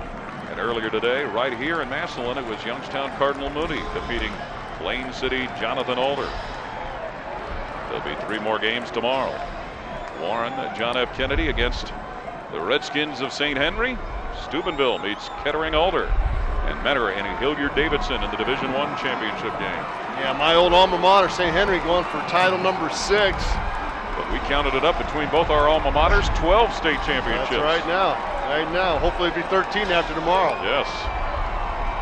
4th and 1 for Piqua at the 24 of Pickerington Central. And after the Indians had called a timeout, they're going to set with a throw backfield with Willie Mondak and Brandon Sane. Justin Hem under a center, David Spiegel. Oh my goodness, Ben Davis wanted a piece of somebody early. He sure did. He came off that line of scrimmage, forgot all about the count, and they go from a 3rd and 1 now to a 3rd and 6. Probably got to go ahead and change that play call. It's whatever you had dialed up before. You think? On the offense. Go 3rd down. Of course, this is the 35th year of the Ohio High School Football Tournament that started back in 1972 with Warren Western Reserve, Akron St. Vincent St. Mary's, and Marion Pleasant winning the first 3 state championships in Ohio tournament history. 3rd and 6 for the Indians. Brandon Sane slips by defenders. Brandon Sane will slip into the end zone for the 3rd time tonight. 3rd and medium. Penalty makes it 3rd and a little bit longer, and a 29-yard run for Brandon Sane, his 3rd scoring jaunt of the night. Yeah, he's getting close to 200 yards here in the first half. They're just a delayed draw. Hem does a good job at quarterback of getting the Tigers to come up with the rush. Once he feels that rush, hands the ball off to Sane, and Sane makes a couple cuts, puts his speed on, and gets in the end zone again. He just has a knack of making people miss, Jim. Wes Reed on to attempt the extra point, which would be 20. Bobbled number, and it's bobbled. Justin Hem with a football, and Justin Hem will be taken down as the PAT attempt gets botched. But it is still a lead of 19-7 for the Piqua Indians over the Pickerington Central Tigers. And look at the night for Brandon Sane. 15 carries for 202 yards, 3 touchdowns. Outstanding first half. I mean, that's a game for most people.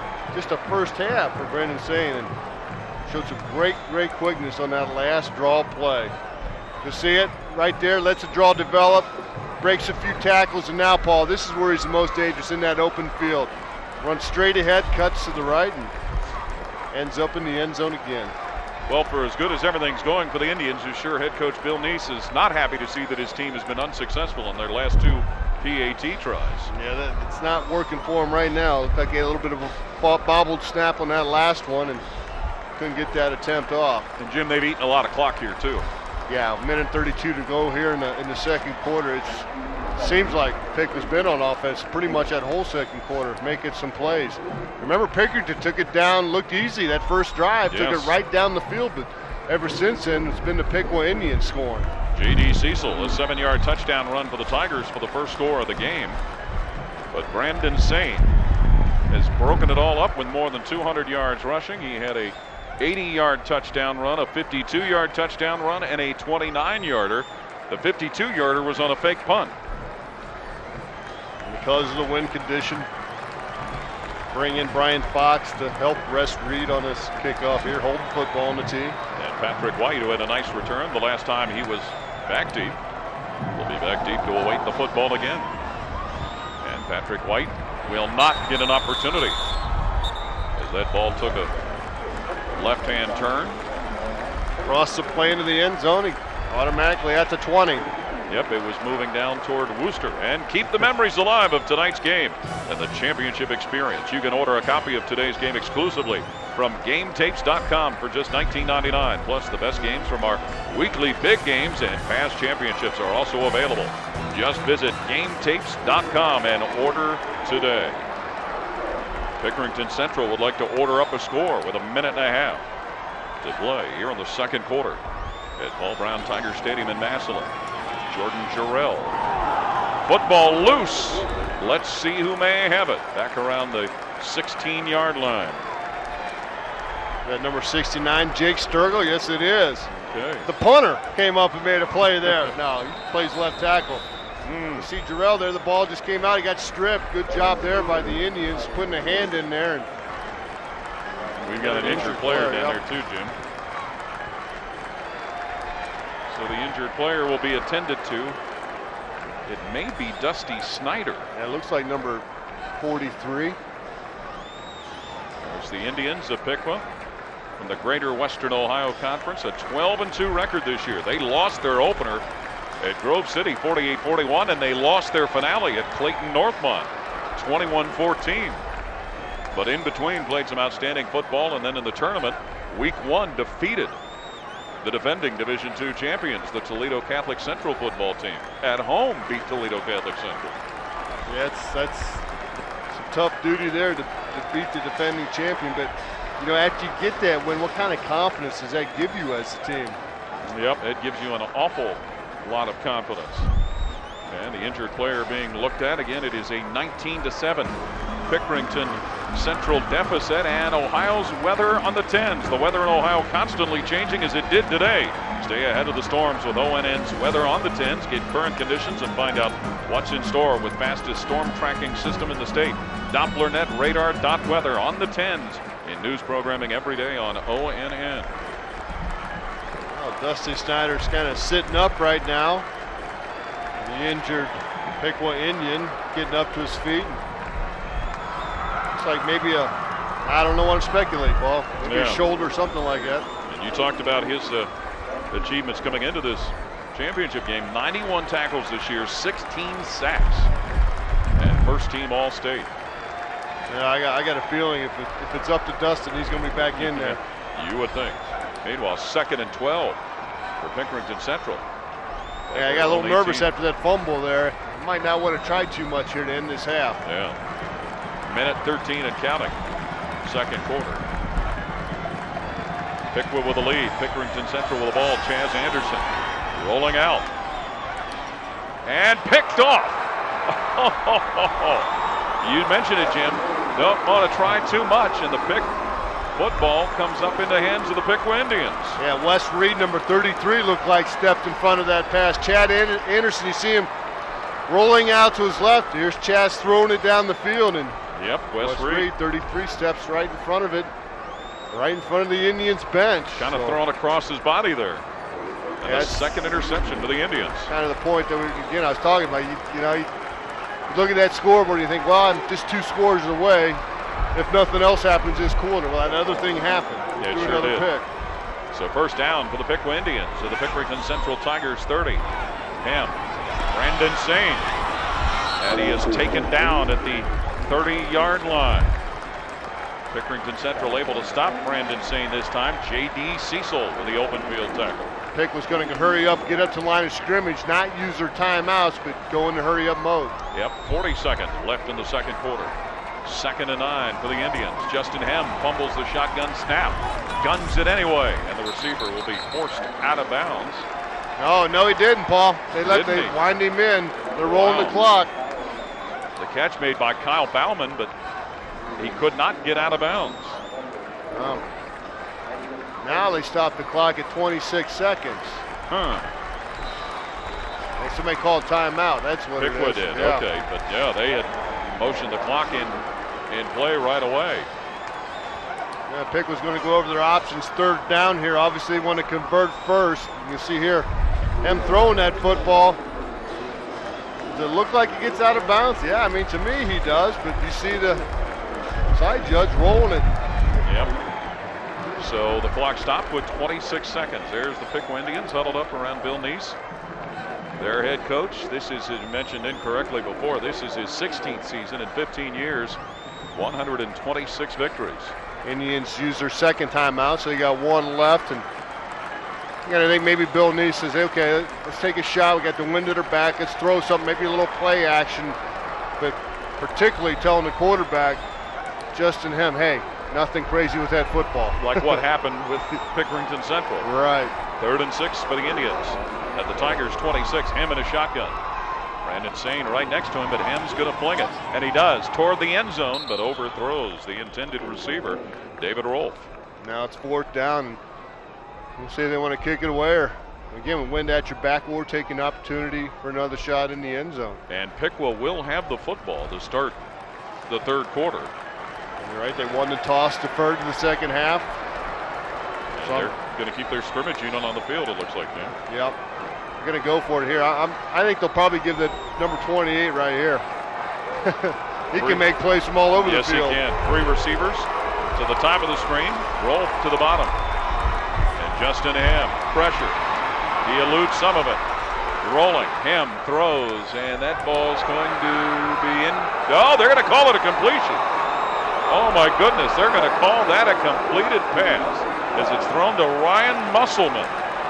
They come up with it. We're going to check out the replay here. You see Hem has some pressure, he's got to roll out. Running for his life here, just throws it down the field. Oh. And Ryan Musselman. Now they change the call, Jim. They do call it incomplete. The officials get together and they talk about it. And good call. Yes. It Good appeared call. at first to the naked eye that it was incomplete. We'll get another look at the replay here, which the first time we glanced at the replay was kind of hard to tell. Yeah, it looked like he just trapped it right there. I mean, well, the officials huddled up, got together, and tried to make the right call. So yeah, it's real tough. It looks like maybe that tip of that ball hit the turf. Looks like here they're just going to take the clock off and get in the locker room from regroup at halftime here. The genuflect offense for Pickerington Central. 19-7, Piqua with a lead over Pickerington Central. Brandon Sane with 3 touchdown runs. 2 missed PATs are why we're at 19. J.D. Cecil with a touchdown run for Pickerington Central. That was the first score of the game, but the Indians took charge from there, and they have maintained the momentum. Piqua with a 19-7 lead over Pickerington Central here at Paul Brown Tiger Stadium in Massillon. Let's go down on the field to Dan Franzak. Coach, about what you expected, about what you wanted, I guess. Capitalizing on some turnovers, making the most of them. It's been a battle, and I think our defense has played pretty well. We've dodged a couple of bullets, but they're still coming on strong, so we have another half to play. Thoughts about Brandon Sane, bread and butter. He's that's what Good job for that. We just got to keep it up. All right, thanks a lot. One injury update. Snyder's going to be okay. Just a little stinger on his left shoulder, guys. All right, Dan, thank you. Halftime, the Division II championship game. 19-7, Piqua over Pickerington Central. ONN is the exclusive home to the OHSAA State Championships.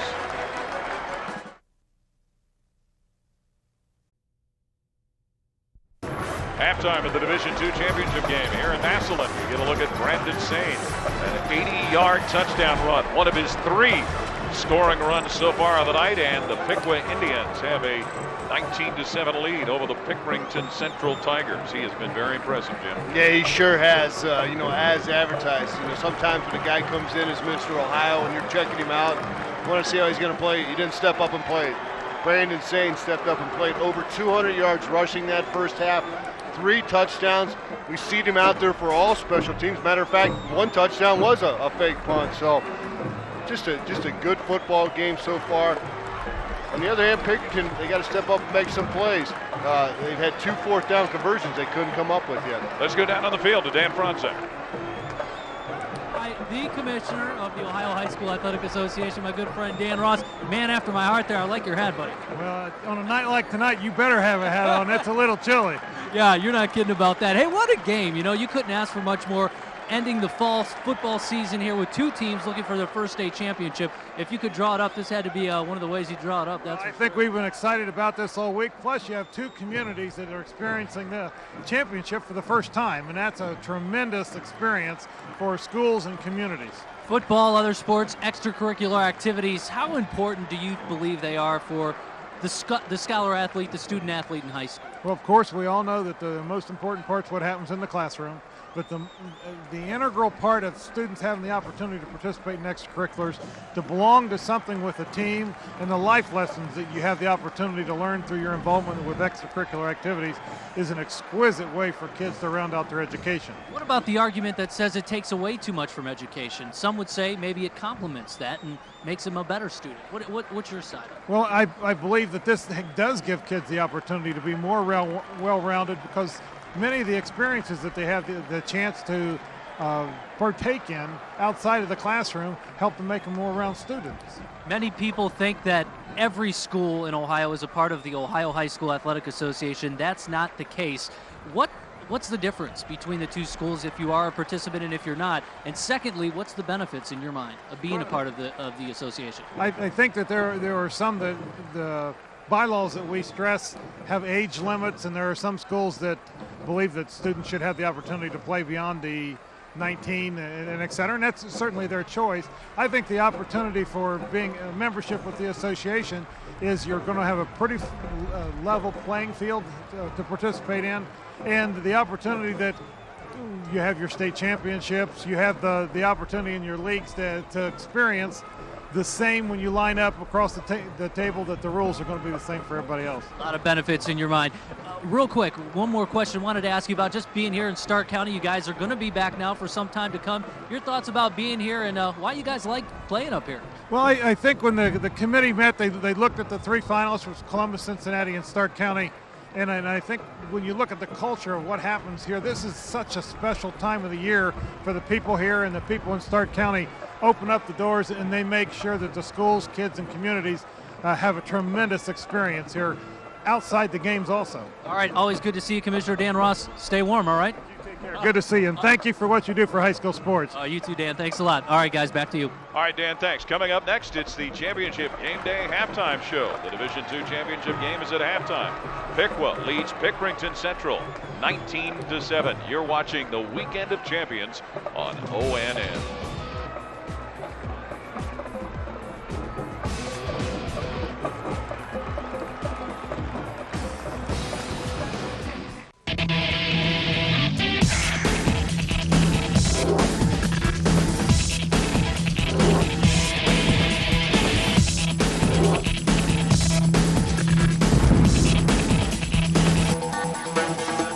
Piqua leads Pickerington Central 19-7 at halftime in the Division II state championship game. Dan DeCrow along with JJ and Jerry Rudzinski back here on ONN championship game day. And I think we've got a pretty good idea why Brandon Sane was named Mr. Football. Well, anytime you run for over 200 yards in the first half, you're going to be leading usually at halftime. And I tell you what, he's something else. He's a special player, guys, and I mean, we knew it all along, but to see him go out there and have 3 touchdowns in the first half, just remarkable. But I don't think the tackling in this game has been as good as you might expect. In that opening series, Piqua very sloppy, trying to tackle Pickerington Central as they march down and score. But after that drive, it was Pickerington Central that's not always tackling well. Right, Piqua has dominated since the opening drive of the game. Let's go back and take a look at those first half highlights from Massillon's Paul Brown Tiger Stadium. And the Tigers of Pick Central marched right down the field on the opening possession. Chaz Anderson gets out of a tackle on 3rd and 11, scrambles for 22 yards across midfield, and then on 1st and goal, J.D. Cecil caps off the drive, takes it 7 yards for the score. The Tigers had a 7-0 lead, but Piqua got the ball back, and Brandon Sane, late in the first quarter, goes 80 yards. Well, every day in practice you work on your pursuit angles, but Brandon Sane can just outrun the pursuit angle you think you got to take. Nobody in the state of Ohio catches him in a foot race like that. 7-7 game after that 80-yard touchdown run, and then after it looked like Pickerington Central had stopped Piqua near midfield, it's a fake punt, JJ. Big-time players make big plays, and that's exactly what he did here, going all the way. Brandon Sane, as the up back, takes the snap, goes 52 yards for a touchdown with some nifty stutter step moves. Extra point missed. It was 13-7. 4th and 3, Pickerington Central trying to counter and get this game tied up again, but Chaz Anderson gets intercepted by Bryant Fox, and Fox with a nice return into Pickerington territory. Piqua would capitalize on that turnover. 3rd and 4, Justin Hem moving out of the pocket and gets the first down, and that would set up the capper of Brandon Sane's first half hat trick. On 3rd and 6, Sane up the middle, again, a couple of nifty moves. He's in the end zone from 29 yards out. Over 200 yards rushing in the first half for Brandon Sane, and at the break, it is Piqua on top of Pickerington Central, 19-7. Well, head coach Jay Sherritt needs to do something right now at halftime, A, to get the Pickerington Central offense back up and running, and B, to slow down Brandon Sane. I think what Jerry had, you had the best point. A lot of sloppy tackling as this first half wore on. You've got to tackle, you got to wrap him up. If not, he's going to run for 400 yards before this is over. And it's amazing to see such a weapon out there playing the kind of special teams that he plays. I mean, he's the up back on the punt team, that last line of protection before the punter. Also on field goals, extra points. He's lined up in one of those wing slots. I promise you, part of that's because he's a good blocker, but part of that's because they have fake setup. I'm sure that punt isn't the only fake setup to Brandon Sane. That's why he's on all those special teams. Absolutely. And Bill Nees talked about it, during this week as Sane won Mr. Football Award. He doesn't just care about his stats. He is a kid who just wants to win, whether he runs for 30 yards or 300. He's happy as long as Piqua gets the W. Yeah, he's a burner. I mean, he is a guy that will block. He'll play special teams. I mean, he'll just get in the passing game. Whatever you ask the kid to do, he'll do. He just feels like he's just part of the team. He doesn't feel like a superstar out there. Well, he is a superstar, and he's showing it tonight in Massillon. 19-7, Piqua leading Pickerington Central at the break of the Division II state championship game. We'll be back here on ONN Championship Game Day after the game. But up next, back to Paul Keels and Jim Lachey in Massillon for the second half. Welcome back to the Division II State Championship game here at Paul Brown Tiger Stadium in Massillon. It is the Piqua Indians leading the Pickerington Central Tigers 19-7. The Tigers got it started first, and it looked like they had things going their way, Jim. Yeah, this first drive was, like I said, right out of the books. You see Chaz Anderson there breaking some tackles, making some nice running with his feet there. And then Jordan Jarrell taking over, making a nice run inside between the tackles, and J.D. Cecil comes in and boom, gets in the end zone. First drive, those guys made it look easy, but however, yeah, you got to play some more football. Piqua had two 3-and-outs with their offense, and then they started turning on a little bit, and Brandon Sane started making all kind of plays. 195 yards rushing there in the first half. See one here. Only 80 yards. Yeah, right up the sideline. Made it look easy. Once he got about to the 40, no one could catch him. That track speed. Yeah, that track speed's awesome. This off the fake punt. Yeah, it was a 4th and 5 situation. He takes it, lets it clear out, shows some good patience, and makes it. And Fox with an interception for the Indians. Yeah, that happened right at the end of the half. And Fox comes up, makes a play, and who else? Brandon Sane steps up, cuts back to the right, in the end zone for the 3rd time. And we look at some of the statistics. You can't help first but start with the running numbers for Brandon Sane. Near 100 yards, but the turnovers that hurt the Tigers. Yeah, the turnovers have affected the Tigers. When you have the 2 interceptions and the fumble, that's the two interceptions, really cost them. And then you look at that rushing yards for Pickerington Central. They come in here with a team with Jordan Jarrell. They want to run that football a little bit, but because, there's some sacks and things like that, getting after the quarterback, numbers aren't there. But for Piqua, obviously pretty good football numbers right there. 202 yards of rushing the football, 23 yards passing, 225 total yards in that first half. So good first half for the Piqua Indians. Yeah. Let's go to a break here at Tiger Stadium in Massillon. It is 19-7. Piqua leading Pickerington Central. This is championship weekend on OANN.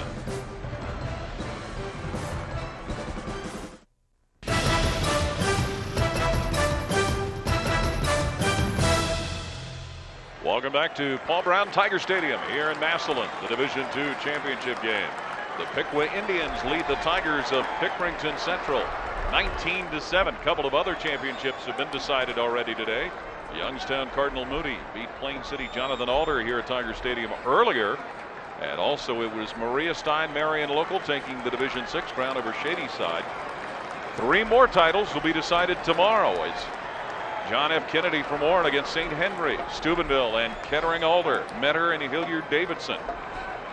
Thanks for joining us. You see who we are: Paul Keels, Jim Lachey, and Dan Franzak. And how about hats off, Jim, to the folks in the stands tonight? It is bitterly cold, a lot of wind. It has been challenging for all those folks in the stands, but they're loyal to the nth degree. Yeah, I mean, you got some good fans there coming over from Western Ohio, the Piqua area, and you see them across the field from us. They've really stepped up and showed their support. And of course, Pickerington from Central Ohio, Fairfield County, got some good support. And they got a nice big band too that came out and enjoyed this and done a good job of performing. But you know, this is exciting. These kids have played football basically since August, and it comes down now just to 30 minutes, or really 2 quarters of football, 24 minutes of activity. So you're going to be fired up. You're going to see guys laying on the line.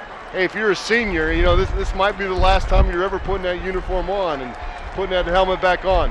Let's go down on the field to Dan Franzak. All right, guys, thanks a lot. Just talked with Coach Sherritt. He said, how do you stop Brandon Sane? He's like, you just got to put a couple more shoulder pads on him. But their goal here to start the second half is to get a 3-and-out, and that obviously means stopping Sane. I asked him if the weather's been a factor. He said, yeah, a little bit, but you know what? It's affecting both teams, so let's just go out here, compete in the second half. Who knows? Maybe get a W. Well, the Tigers trying to stage a comeback that would get them a state championship in their first state championship game appearance. Piqua with their second title game appearance. We mentioned that earlier in the night. They lost in the 2000 championship game to Olmsted Falls 21-0. But appearing in the postseason, nothing strange for these teams. The Tigers in their 7th tournament. This is the 9th tournament appearance for the Indians. Yeah, you know, and I think for the Indians getting their second appearance here in the state final game, that first one, I think it's always a little bit tough. I'm sure Coach Neese would probably say the same thing. I think the second time you get that opportunity, you're like, hey, let's cash in. You know, we didn't cash in that last opportunity. Let's see if we can take advantage of it. And so far, the first half, Piqua was kind of playing like they want to take advantage of this opportunity that they have here today, and they're making some plays. They certainly are, and they're doing so against a defense that has been rather stingy as of late in Pickerington Central. They have been able to hold their last 2 opponents, Macedonia Nordonia and Bishop Watterson, to only 3 apiece. Yeah, and really all year long, just giving up 9.4 points per game, 193 total yards on defense, just 102 rushing. But again, that's before you're playing against a Brandon Sane who won for 195.5. So those kind of skew some of those numbers for Pickerington. But you know, like Coach Sherritt said, get a lot of hats around the ball carrier, and if it's number 28, you better hit him and you better stay on him and you better be quick. Jim, how many times have you seen a starting quarterback as one of the kick returners? Yeah, that's not very often. He's back to number 3, Justin Hem, good quality athlete, and 2 of the best athletes on the team looks like back there returning this kickoff. Yeah, Brandon Sane and Justin Hem. You know, Michigan State quarterback Drew Stanton a couple of years ago got injured covering kickoffs for the Spartans. Maybe that's why they have a new head coach now. And this is going to be Brandon Sane, who has scored 3 times tonight running from scrimmage. And Sane started to the left side, and he's going to be piled up and stopped around his own 26-yard line as Pickerington Central gets Mr. Football hemmed in. Let's see what Piqua comes out here in the second half. They ran the football awful good that first half. I don't think they would change up too much. Although you see Sane here not putting too much weight on that right foot, and the reason why is he doesn't have a shoe on, Paul. He's pulling a Keith Byers. Dave Spiegel, the center, not only snaps the ball, but helps Mr. Ohio get his gear back on. Of course, Keith Byers, when you were playing, had a famous touchdown run at Ohio State minus his shoe and a big comeback against Illinois. And we saw Derek Combs a few years ago at Wisconsin score a touchdown run without his shoe. Kicking the gear off. Yep. Well, start of the third quarter here at Tiger Stadium. Piqua with a 19-7 lead over Pickerington Central. footgear has been addressed. And the middle tailback, Willie Monbeck, will carry the ball for the Indians. Minimal gain for Willie Monbeck. Zach Boren in there to knock him down. Yeah, Central right now, they want to come up. Tigers come up with a 3 and out. Did a good job towards that goal in this first down. Held them to about half a yard, 3/4 of a yard in that first attempt. So see if they can stop up the run again here on second down. There you get a look at Justin Hemma Jr. So he'll be back for the Indians. Bill Neese, 2nd and 9. And here's Brandon Sane on a reverse, and Brandon Sane draws attention and goes down around his own 30-yard line. And again, Piqua trying all different kinds of things with their star running back, Kyle Kozak. Followed him on that reverse. Yeah, he gets a lot of touches, Paul. Sure does. He liked that with his speed to take it outside, but they did a good job containing him, turning him back inside where all the bodies were. They made the tackle, but he still picked up more yards. Yep, Nick England in there to help make first contact also. 3rd and 6 for the Indians from their own 31. And Justin Hem off the play fake throws a wobbler that's incomplete as he tossed that out into the right flat for Brandon Sane, but that pass had no chance. No, a little bit too much towards the sideline. Again, the wind being a factor on that. Couldn't come up with that reception there. So, hey, Pickerington did what they talked about at halftime, going in there and getting a 3 and out. So on is David Rolfe to punt the ball away for the Indians, and the Pickerington Central Tigers will get the ball. Ostensibly for the first time here in the second half. Tim Robinson and Chris Turner are the punt returners. Again, the wind. Kind of hard to tell really which direction it's going. It's blowing all over. And Rolfe just line drives one. That may be the best punt he's had of the evening so far. It's still rolling. Yes, it is. So that'll be around the 30-yard line where Pickerington Central will take over. 37-yard punt. Just kind of put that out there and let the elements take charge. Well, I remember the first half, you had a 14-yarder and 16-yarder, so that was a real good punt into the wind there. Good job there by Pickerington coming out and making that 3 and out there. Now their offense, Chaz Anderson will get a chance to see if he can put some points on the board. And try and shake off the effects of 2 turnovers in the first half. The Tigers will start this drive at their own 31, but trailing 19-7. Gerald. And taken down at about the 34-yard line, Gerald. Dusty Snyder, I thought he'd be back. And he was, He's big back, time. Yeah. Number 43 All-Ohio player got nicked up a little bit in the first half, but he's back in action here. You'll see him come off there, search through that traffic and make a nice tackle on Jarrell. So it'll be 2nd and 7 for the Tigers. Working just past their own 30-yard line. First ever state championship appearance for Pickerington Central, or the Pickerington High School system. They divided it a few years ago. Jarrell taken down. Maybe a loss on the play. Jake Pitcock, defensive lineman, with a stop. Kind of running the old counter trade play, pulling the right side to the left there. And you'll see they had some penetration on that play inside. When you have penetration on a counter type play, you're not going to get many yards. Nope, there's a look at young Jake Pitcock. 3rd and 6 for Pickerington Central. Chaz Anderson will work in a shotgun. Less than 9.5 to play, third quarter. Blitz maybe by the Indians. Flags, whistles. And movement on the offense.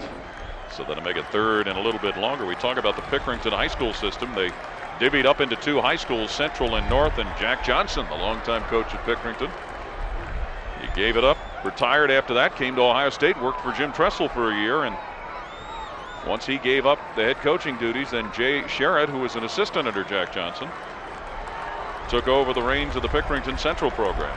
And now Jack Johnson's coaching at Harvest Prep. Yes, he is. Football team.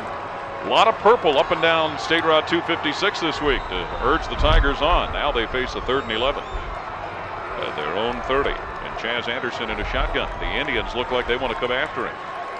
And they do. Anderson eludes one, throws, caught. Receiver will be knocked out of bounds around the 42-yard line. And a nice catch made. So Pickerington Central able to get the ball in the hands of Kyle Wood. Did he get enough for the first down? Yes, he did. Yeah, big series here for Pickerington. Good throw there by Chaz Anderson, picking up Kyle Wood. Kyle Wood had 14 receptions coming into this ball game. Peter Rolfe knocked him out. So the drive remains alive for the Tigers, who trail at 19-7 as we near the 9-minute mark of the third quarter. Empty backfield. Anderson creates room, throws, incomplete as he tossed that one long out into the right flat for Jamie Wood. Yeah, trying to make a play there. Looked downfield first, couldn't find anything, then he started scrambling to the right and just tried to throw it someplace where it wouldn't get intercepted and his receiver could come up with it, and that ended up being out of bounds. I think he's getting a little gun shy after those two picks in the first half. He didn't on that pass before. That last one he looked a little gun shy. Jazz Anderson, 6'2", 205-pound senior, 2nd and 10 for the Tigers. From their own 42 and a bad shotgun snap, and Anderson does the right thing, just falls right on it as Dusty Snyder was making a beeline for the ball. And that'll be a sack. I mean, and Dusty's had a lot of them. Had 16 sacks coming in this ball game. Aaron snap, Anderson comes down, and Snyder picks up what we like to call as lineman a cheap one there. Yep, Mason Young, the center, would rather that his name not be called in that instance. So 3rd and 18 now for the Tigers, backed up at their own 34. 19-7 the score, favor Pickerington. That's what it was. Or Piqua, excuse me. That's what it was at halftime. Tigers 5 for 9 on 3rd downs. Blitz possibly. Anderson steps up, throws long for White, incomplete near the 35-yard line as Patrick White drew quite a crowd. Peter Rolfe draped over him, but was he draped over him too soon, Jim? Yeah, that's what Pat White called. That's what he wanted. He thought that maybe there was too much contact there. Rolfe, 6'5", 226-pound senior, doing a good job running downfield with Pat White. Well, Justin Hem and Brandon Sane back to await the punt from Pickerington Central. Piqua, who has the lead, is about to receive the football as we near the 8-minute mark of the third quarter. And a slow snap, and it was nearly blocked. That punt was tagged, then fumbled by Brandon Sane. But he makes something out of it. Well, maybe he doesn't. Sane goes down around his own 25-yard line, and let's give Pickerington Central some credit on the punt as Jacob Sturgill just really drove that ball downfield. And a reminder that Sports Night is where you can check out Friday Night Sports on ONN. Sports Night, you get the latest of all of the information of sports, collegiate, pro, high school, and whatever around the state of Ohio. Track games from your backyard and across the state. Now Sturgill's last punt, 42 yards, so nice punt by the big lineman. First down for the Piqua Indians from their own 25-yard line. And Monbeck for the carry. Down he goes at his own 29-yard line. Willie Monbeck. Oh, it looked like Monbeck might have had something there, but kind of lost his footing there and got brought down for about a 4 or 5 yard gain. So not bad there, but looks like he's going to be able to turn that corner. Piqua coming out first play, keeping it on the ground. Everybody watching Brandon Sane, so why not let Willie Monbeck try it? Decoy. Yes, 2nd and 6 for the Indians at their own 29. Like the Tigers maybe started to move early, but were they drawn? Was there contact? I think maybe a Tiger might have come across the line of scrimmage, like you said, Paul, made contact. Approachment, huh? Yes, it were. So Pickerington Central hurting their cause of trying to come from behind. Dead ball. Encouragement on the defense. So 2nd down. Get a chance to hear how brisk the wind is down there at field level. Yeah, sometimes offenses on 2nd and 1, garbage down, maybe try to make a big play down the field. We'll see what they do here. It looks like they just want to convert. Brandon Sane knocked backwards. And down he'll go around the 34-yard line as Pickerington Central's defense was ready for Brandon Sane. A little jawing going on out there. Nick England made contact with him. Good, solid contact. You could see Sane's helmet go backwards a little bit. Kyle Good Kozak rip helped there. also. Yes, it was. You can see their helmets are supposed to be blue, but Sane has so many tomahawks on there. It almost looks white. Several of the players. And the official stopping play momentarily as the Indians look at 3rd and 1 at their own 34-yard line. Now they've started the clock back. Well, they've got the clock rolling while the officials had stopped play. Somebody, the clock didn't get the word. Now they have. Apparently there is an equipment problem with Brandon Sane's face mask. And Jim, they may have to put some time back on the clock here. Yeah, several seconds, huh? Yeah, the official clearly had indicated. Reset the clock to 6, 5, 0. Yep, they clearly indicated a stoppage a little while ago. You know, one of the new things in college basketball this year is the basketball officials' whistles stop the clock. Wow, technology's taken over, huh? Yes, and I think that created some problems in the Ohio State-North Carolina game the other night. Somebody didn't blow the whistle quick enough. 3rd and 1 now for the Piqua Indians. And the quarterback, Justin Hem's going to take it himself. Will he get it? We'll have to wait and see as they separate all of the human. Did you notice Pickerington Central and the lineman going into the push-up mode right before the ball was snapped? Give me a drop down real quick. Yeah. Looks like they're going to give him that spot. Right at the 35 is where they needed, and that was just enough to pick up the first. You see him there in the quarterback sneak. Kind of high right there. Needs to get a little bit lower, but he was. That drop down kind of hurt the defensive lineman there. That little push-up they did right before the snap. Tough. It's a lot of thinking to do before you play football. Yeah, really. Isn't it? Read and react. Yeah. First down to the Piqua Indians. And Brandon Sane. And the Tigers not fooled as Sane slips up the middle, but as he's done all night, draws a crowd, but he draws a whole bunch of Pickerington Central Tigers. Piqua kind of pretty happy right now keeping this ball on the ground, keeping it to number 28. It's worked good for him in the first half. He got 3 touchdowns doing that. Mixed a couple extra points to make it 19. But yep. An 80-yarder, a 52-yarder, and a 29-yarder. Piqua now looks passing, yeah, no, not at all. Keeps that clock moving. 2nd and 7 for Piqua. Early movement. Who was it on? He might have got baited defensively. 77, Ben Davis came across the line of scrimmage, but he might have been influenced by the Pickerington defense, and it looks like that's going to be the call.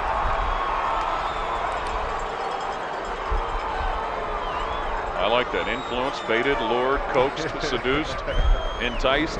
Good ball. On the defense. 2nd down.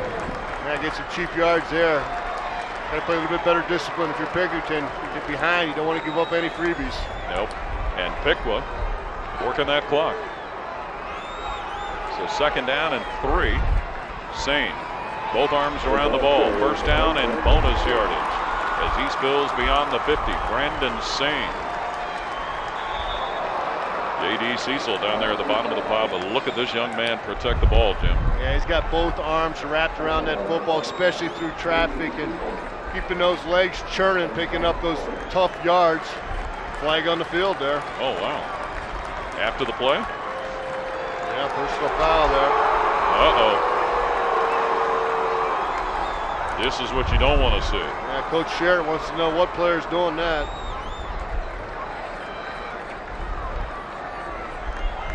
So that way it can be dealt with. Dead ball. Personal foul.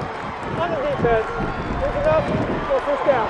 Well, that's frustration coming out for a team that's in a hole. Yeah, that's 20 yards. Freebies on this drive alone. They'll make that hole even bigger. Yeah, offsides, and then picking up a personal foul like that. Got to play smart football. There's Jay Sherritt in his 4th year. He mentioned that he took over for Jack Johnson when the school split. Piqua, 1st down. Brandon Sane. And he's knocked down at the 31-yard line of the Tigers. Brandon Sane. Yeah, there's some hitting going on down there right now. Looks like got a Pickerington player, number 42, maybe getting up a little bit slow. Kyle Kozak. See Sane there. Taking inside. There's Kozak, 47. He's 42. He's going to come off, and he's in a bad way. He might have one of those stingers again. Yep. Zach Morin was in there to bring the play to an end, and here's a look at Justin Hem, the Piqua quarterback, just managing the game very nicely for the Indians as we near the 5-minute mark of the 3rd quarter. 19-7, Piqua with the lead. Brandon Sane on the receiving end of the pitch. The Tigers with some penetration as they bring Sane down behind the line of scrimmage. And a nice play made by Pickerington Central's defense. And they got the play turned in by Aaron Ritkers. Yeah, Ritkers doing a good job here. He got some penetration on that play, and you see him there wrapped up Sane around the waist, leaned on him a little bit, and took him down the ground. You know, right now, not a lot of mystery to what the Indians are going to do either, Jim. No, as I said, they want to run the football.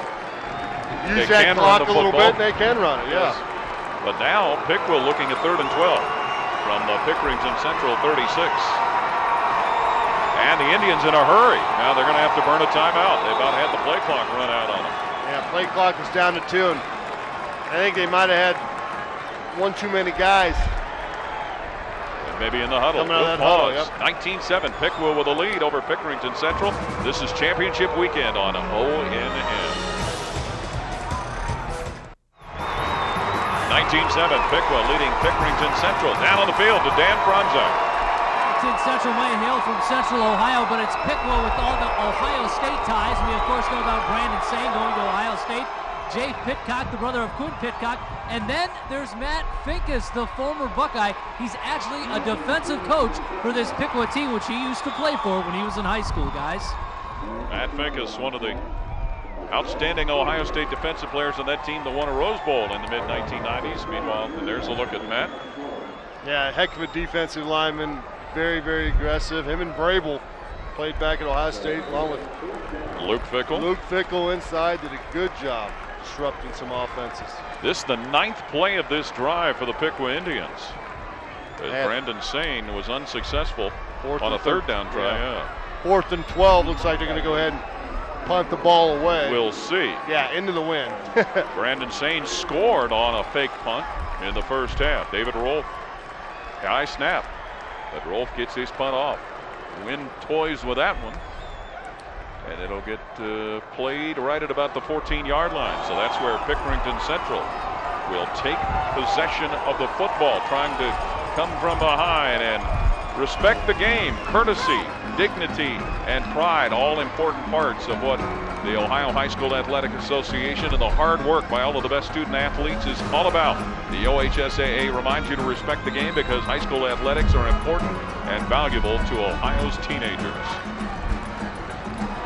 3 minutes, 16 seconds to play. 3rd quarter here at Tiger Stadium in Massillon. 19-7, Piqua the lead. Pickerington Central with the football. One of these two teams will have the school's first ever state championship. Chaz Anderson eludes some trouble.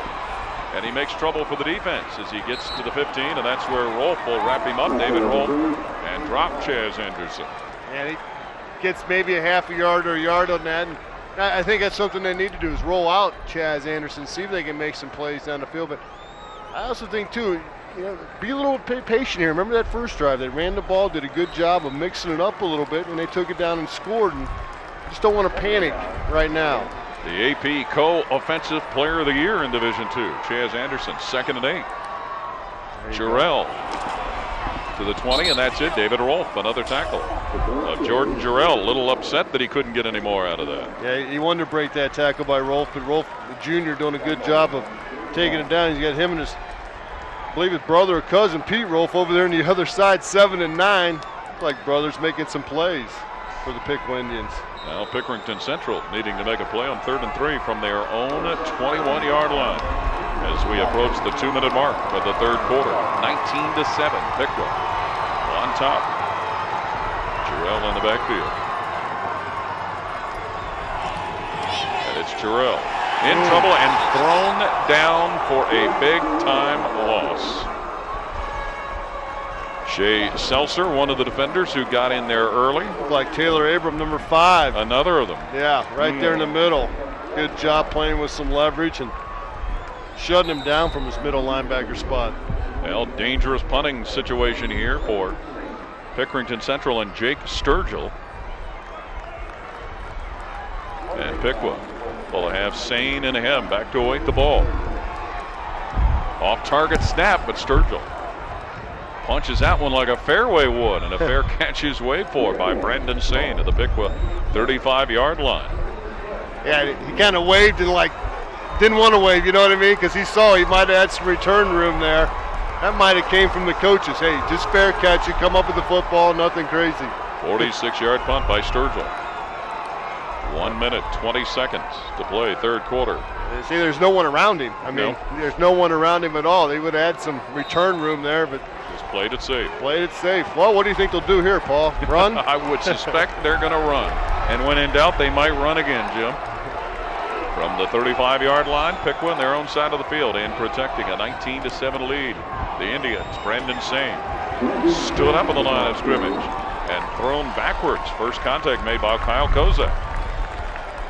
Yeah, I think probably, Piqua over there, Bill Neese is probably saying the same thing. We pounded this, we've had some success.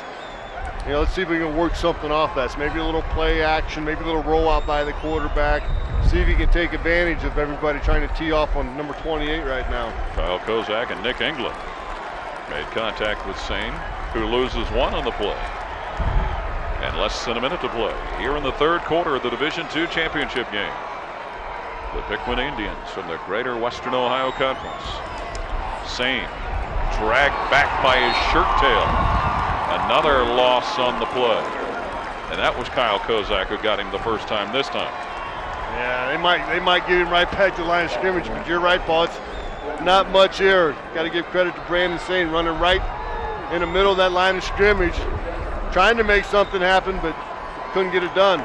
Sane's last 4 carries, -6 yards. And the third quarter will come to an end here at Paul Brown Tiger Stadium in Massillon, the D2 championship game. Piqua 19, Pickerington Central 7. The Indians trying for their first ever state championship. Yeah. And the Tigers trying to come from behind, and they're going to hold things with 6 seconds on the clock.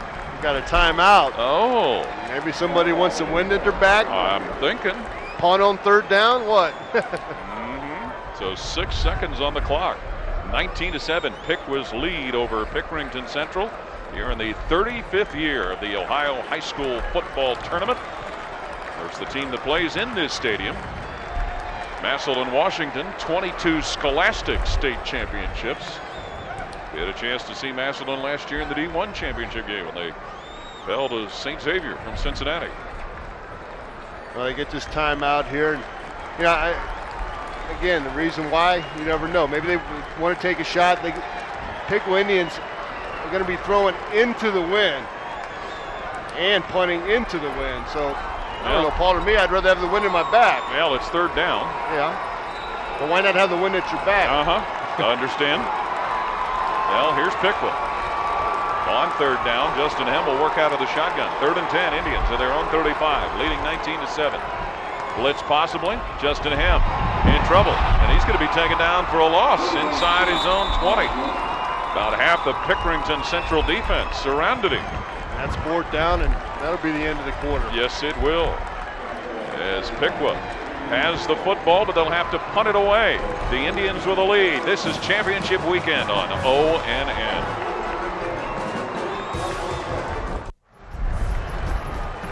Welcome back to Paul Brown Tiger Stadium here in Massillon. Paul Keels, Jim Lachey, Dan Franza.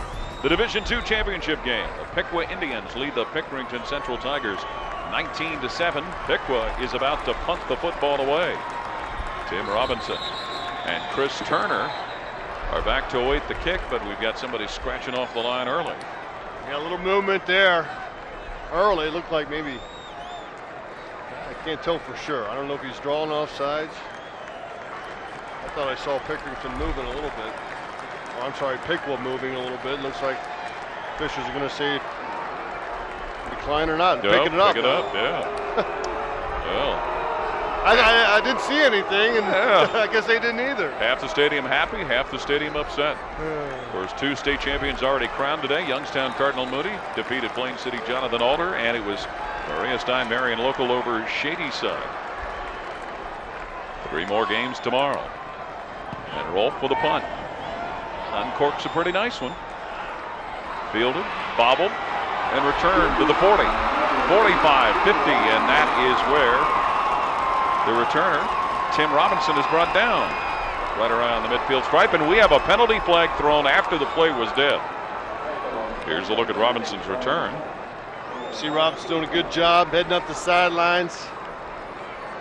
Yeah, Well, after that, a flag was thrown. The ball is marked at the Piqua 48-yard line. That was thrown, right towards the front of the Indians bench. So, see if it's a Piqua penalty or what. We talked about the 2 championships already decided. 3 more tomorrow. Warren John F. Kennedy against St. Henry. Steubenville against Kettering Alder. Metter against Hilliard Davidson.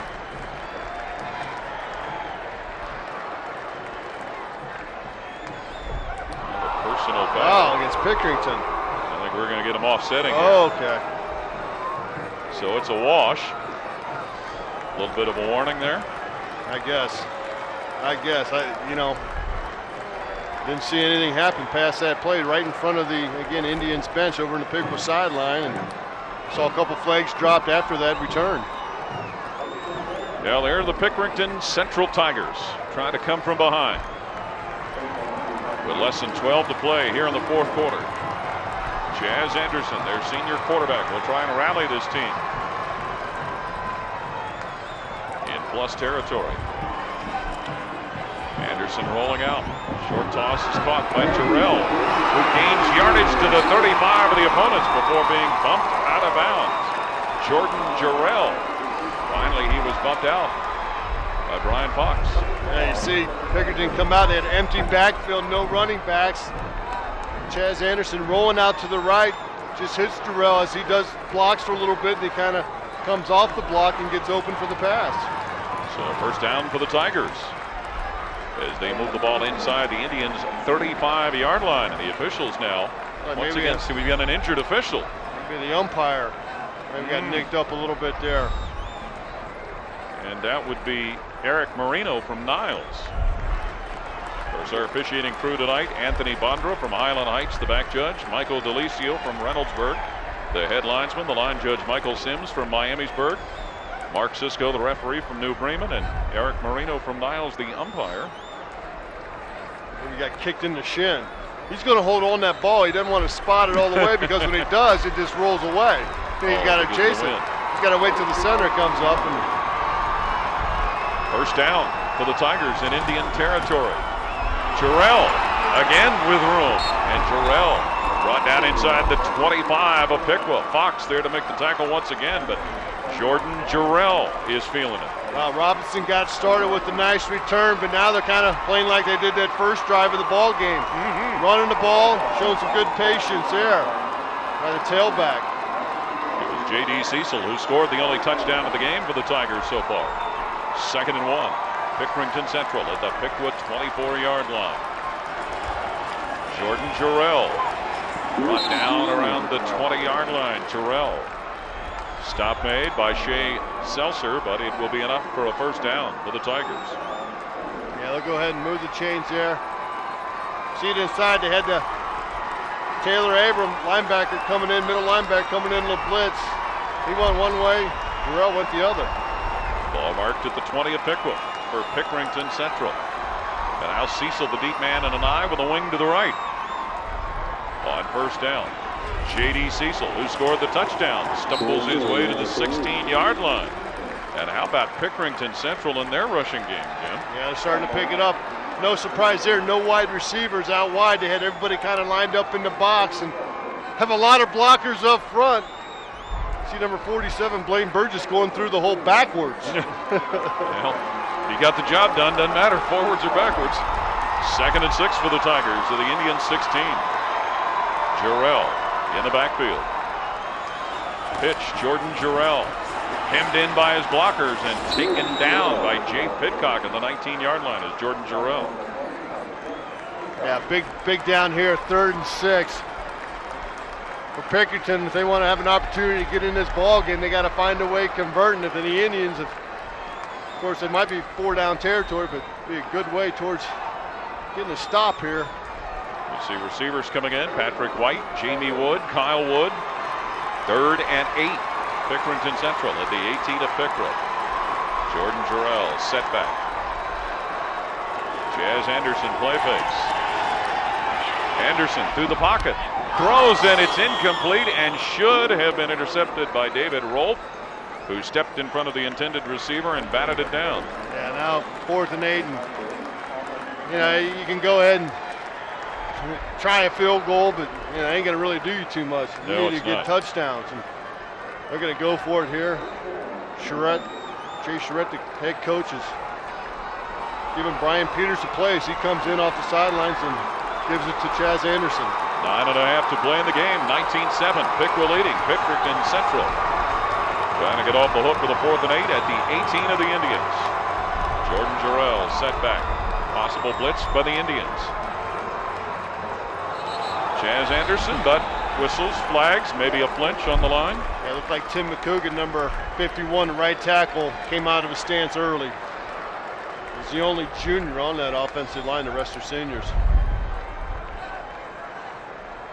You know, Jim, let's remember, too, back in the first quarter when Pickerington Central took a 7-0 lead, they also had an opportunity to add 3 more. On the offense. Go fourth down. But had a missed field goal try that would have put them up 10-zip. Yeah, it would end up being a little bit, well, isn't it getting nicked around, blocked, isn't it? Banged around. Yeah. Really no opportunity. Well, the snap was a little bit off, too. 4th and 13 now for the Tigers at their own 23, backed up on the penalty. Chaz Anderson. He's going to go on top. Pressure. Jarrell drops it. Turn it over on downs to the Indians, the Tigers will. Yeah, you're Jarrell. That's not a happy feeling right there. You want that over again. Yeah, 4th down, you see him doing a good job setting up the screen. Kind of looked upfield before he secured that football, and the ball dribbled down his leg. And got to think the Indians will just continue to try to run the football and take some more time off this clock now that we're in the 4th quarter. Yeah, you think there's no reason for them to put the ball in the air. Well, it looks like the Piqua Indians are getting a little closer to tasting state championship for the first time ever. Brandon Sane, it was him, the quarterback, keeping it as Sane went lunging forward. He scored 3 times, so that's why everybody, including us, are paying attention to him. Him doing a good job that time. Just probably should have went with the pitch. Didn't see that read there. 42, Kyle Kozak does a good job of standing him up and making a play. I don't know, Paul. I think I might be run behind number 77, Ben Davis. He's an all-Ohio offensive tackle. He's over there on the left side. Maybe get behind him a few times. Yeah, at least get some positive yardage. 2nd and 11 now for the Indians at their own 23. Justin M. Brandon Sane. And Sane will go down as Kyle Kozak, one of them there for Pickerington Central to make the stop. You know, Sane's first half numbers we talked about, 195 yards rushing.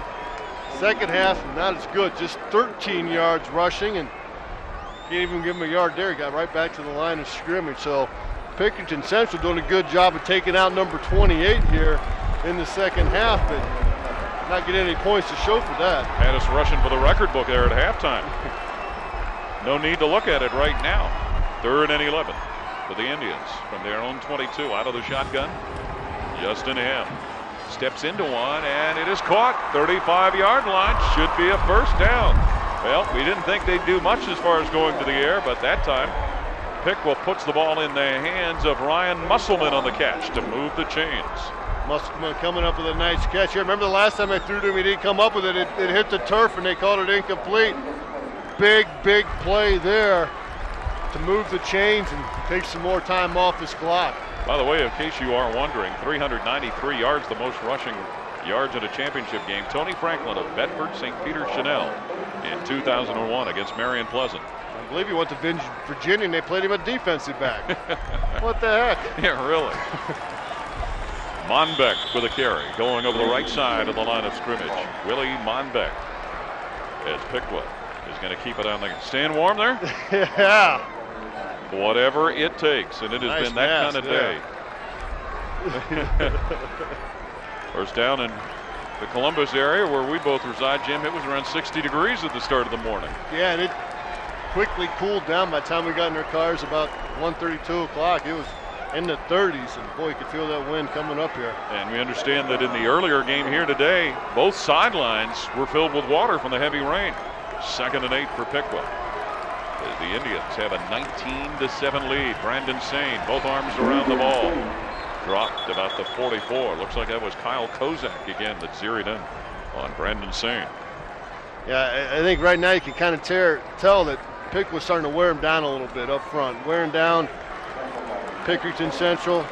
You know, I talked about in the pregame, they're not the biggest team defensively as far as height and weight, but they are aggressive and they fly to the football. But when you look at Piqua, they probably got a 15, 20-pound man advantage, and they're starting to wear him out a little bit. They sure are.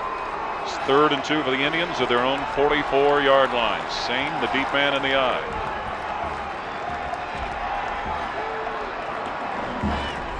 you would guess, Sane the give. And knocked stiff right there at the line of scrimmage. Nick England, Zach Boren making contact with Brandon Sane. Tell you what, number 41, Matt Smith, defensive end, did a good job working against Ben Davis outside, but flying to the football. Peters, number 24, came in there, put a big hit at the end. Watch 28 on this one. Patrick White back to await the punt for Pickerington Central. David Rolfe to kick it away. Yeah, there's probably not much return put up for Central. They're going to go with punt return safe, keep their defense out there and make sure there's no fakes here. Clock moving as we near the 5.5 minute mark of the fourth quarter, 19-7. The Piqua Indians with a lead. Rolfe rolls an end over end punt that White will let hop backwards. He'll field it at the 9. Make up a little of the yardage, and Patrick White stopped just past his own 15-yard line. 5:23 left in the game, 19-7. Piqua leads Pickerington Central. ONN is Ohio's channel for high school sports. Welcome back to Paul Brown Tiger Stadium here in Massillon. 19-7. Piqua leading Pickerington Central. 5:23 to play fourth quarter. And the Pickerington Central Tigers have added to their problems a personal foul on the punt return effort. Makes it a half the distance to the goal situation, and they are backed up now to... Ball's going to be spotted about, what, 10-yard line, it looks like. Yeah, 10-yard line, so kind of takes out a little bit of your playbook. We'll see if they're just going to come out here and pass, or they're going to try to run. They probably got to open it up right now, Paul. There's not much time to... Nope.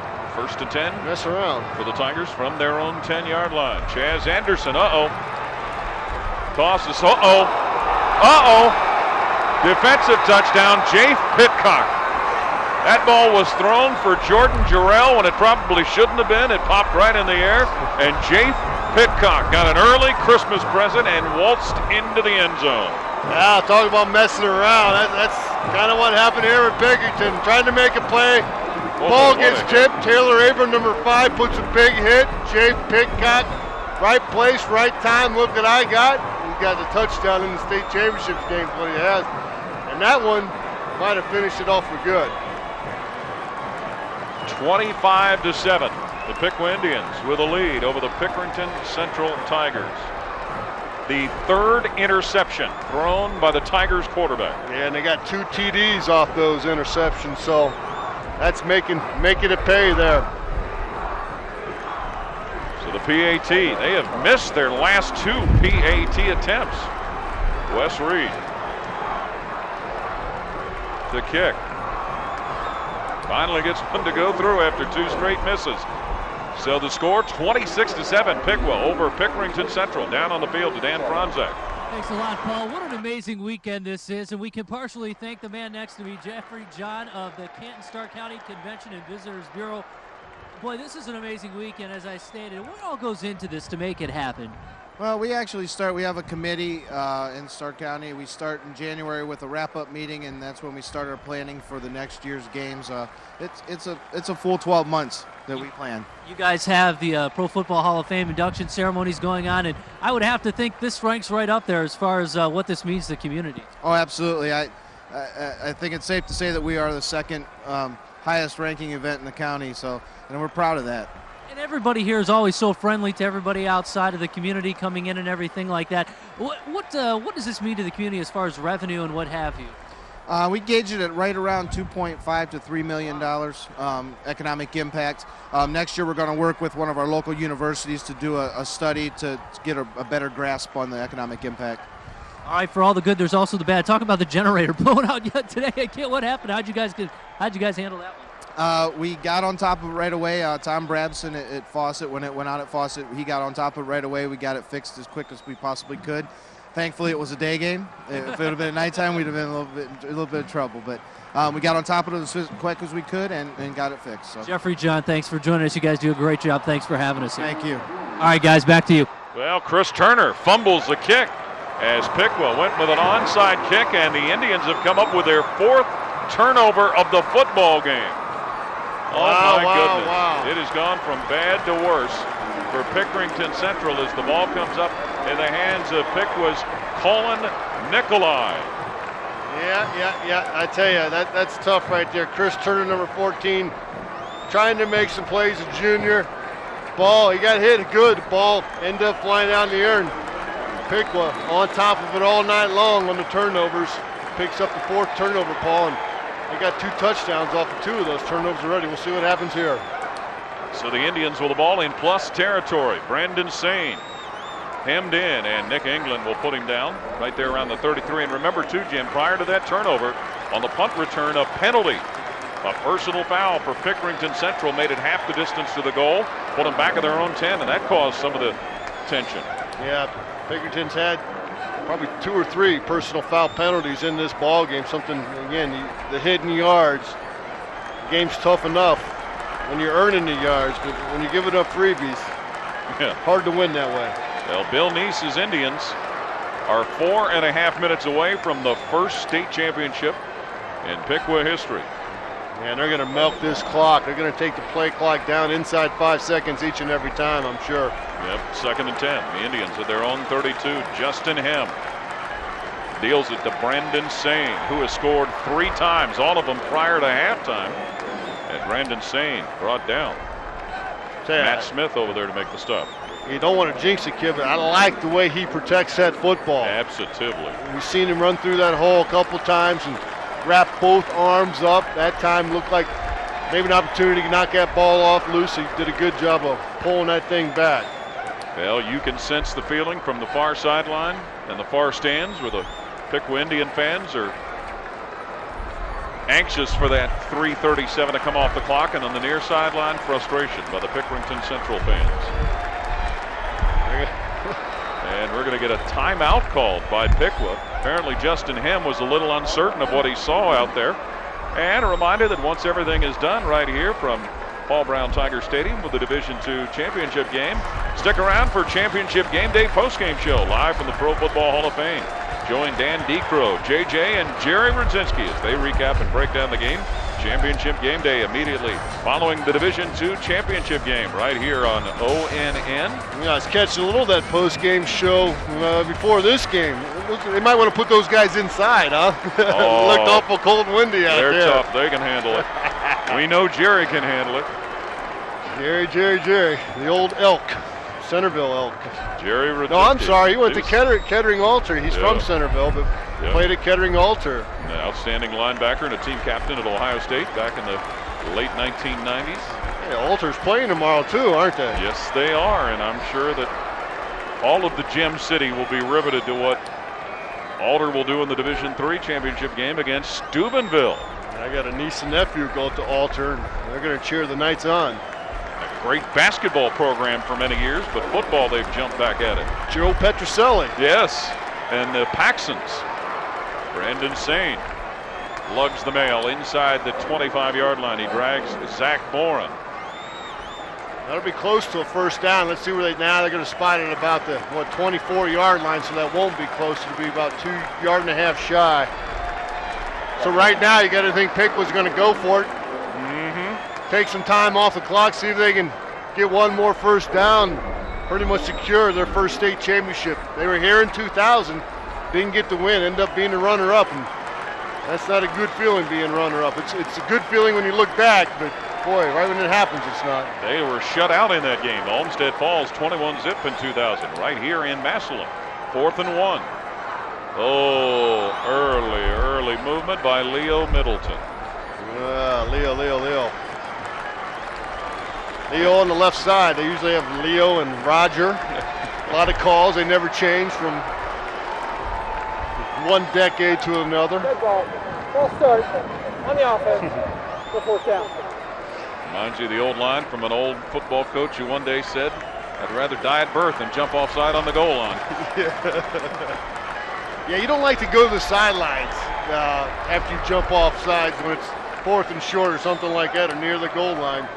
You don't get too many friendly looks over there in the sideline. But you know what, Paul? I will say this. It's amazing how much you can forget in 5 yards. The time you break the huddle, walk up to the line. Now, Jim, see it happen. How would you know? You never jumped offside. Oh, a few times. Brandon Sane on 4th down. Knocked down. Got behind. Hem kept it. My goodness. And he gets a first down going around the left side to the 15-yard line. everybody else got sucked in. They came back with a play action finally, and you're right, everybody in the stadium looking at number 28, but I saw number 3 go around the corner. I'm like, he's running like he has something. Patrick White was chasing number 3. And a fresh set of downs for the Indians. As we get to the 2-minute mark of the fourth quarter, Piqua up 26-7. And looking for more. Brandon Sane scored 3 times in the first half. Jay Pitcock, an interception that he ran back just a few moments ago. Sane coming left side. Nick England will pull him into a seated position at the 10-yard line. But the clock is a friend to the Indians right now. Yeah, doesn't look like Pickerington's going to take any timeouts. They have 2 left right now. So they're just going to let this thing take away and get on out of here themselves.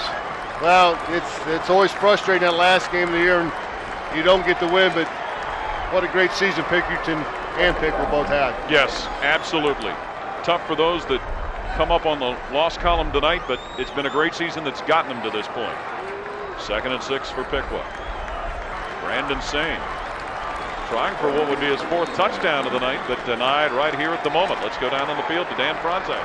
All right, Paul, you know, only twice before in the history of the OHSAA playoffs has a 7-seed or lower won a state championship. In 2001, it was St. Ignatius. In 2004, it was Jim Lachey's St. Henry Redskins, who happen to be playing tomorrow in the Division 5 state championship.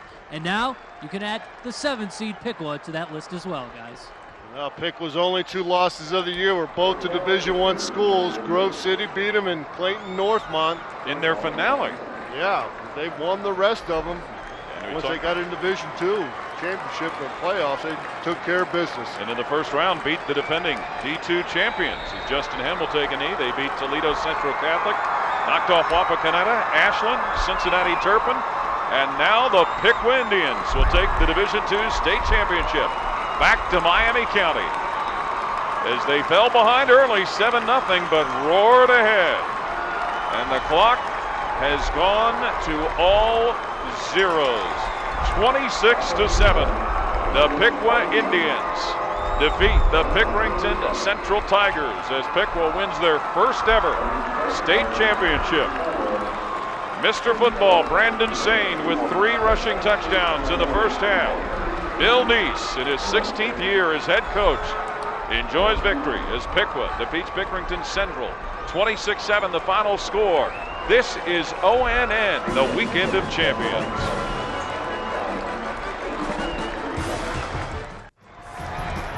The Piqua Indians are the Division II state champions, defeating Pickerington Central 26-7 here at Paul Brown Tiger Stadium in Massillon. Down on the field to Dan Franzak. All right, guys, thanks a lot. Here with the victorious coach. You guys are state champions for the first time in school history, and you guys did it behind Brandon Sane, and let's not discount that great defense in the second. I think we had a great effort from everyone. I thought Brandon, really showed he was deserving of the awards he got this particular week. I thought our defense after the first series really came back and played pretty well. I thought to be able to hold this team to 1 touchdown during a game was just phenomenal. What an amazing moment for everybody involved, including family members. Congratulations. I mean, what does this mean to the community? Well, I mean, I'll tell you what it means, everything. If you would have been through our city, people weren't comparing Christmas decorations, they were comparing playoff decorations, and everybody's house is decorated, and it's just amazing, how the community's all pulled together and been able to support us throughout this whole drive. Coach, we'll let you go and celebrate with your family. A lot to celebrate this Christmas season, that's for sure, for the Piqua Indians, guys. All right, it is a 26-7 victory for the Piqua Indians over Pickerington Central in winning the Division II state championship. Here in Massillon, the first in school history. That's always a great thing when you win that first one. No, I tell you, you go through the woods and the wilderness, and you kind of make a little bit of a path, and you get the championship, and that's what this team has did. They fought hard all year long, 15-game schedule, and got it done. No question about it, Paul Hall. No question about who the MVP is. Mr. Football, Brandon Sane. Yeah, 3 touchdowns, all in the first half, Jim. Yeah, first half was. And let's go down to Dan with Brandon Sane. Brandon Sane. Hey, guys, what do you think about Brandon tonight? Here he is, everybody, Mr. Football. An amazing night for you tonight. What an amazing accomplishment. What a way to go out, Brandon. Definitely. I mean, it's the best night of my life, and I can't wait to get home and celebrate. What a way to go now to Ohio State. Could you really end it any better? Definitely not. This is the only way to end it. What a way to celebrate with your teammates. What does this mean for Piqua and for you? Everything. I mean, this sets the path for the rest of the years to come. Talk about some of the openings your offensive line was making for you today. I mean, there are great openings. I mean, sometimes I was even untouched, and it was just awesome. I'm just in awe right now. Pandemonium down here, as to be expected down with the Piqua Indians. Guys, I'll go back to you. I can't hear. All right, Dan.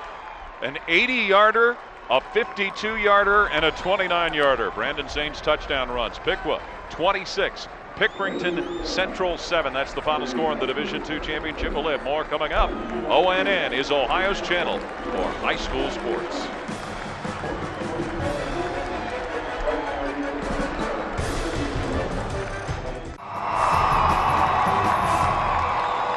(26-7), the final score here at the Division II championship game in Massillon. The Piqua Indians defeat the Pickerington Central Tigers. Let's give these two fine teams a big round of applause.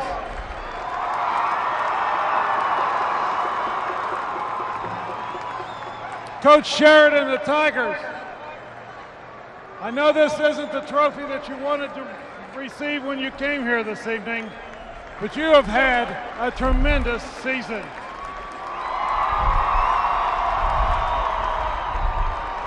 This is your first time in the state finals. You had 13 wins, and you're leaving as the state runner-up Division II for the state of Ohio.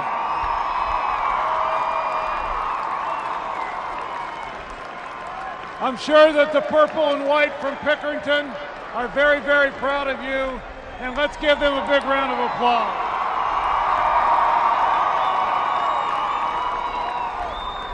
On behalf of our Board of Control and all of our member schools, we'd like to present you with the state runner-up trophy 2006 for Division II, the Pickerington Tigers. Go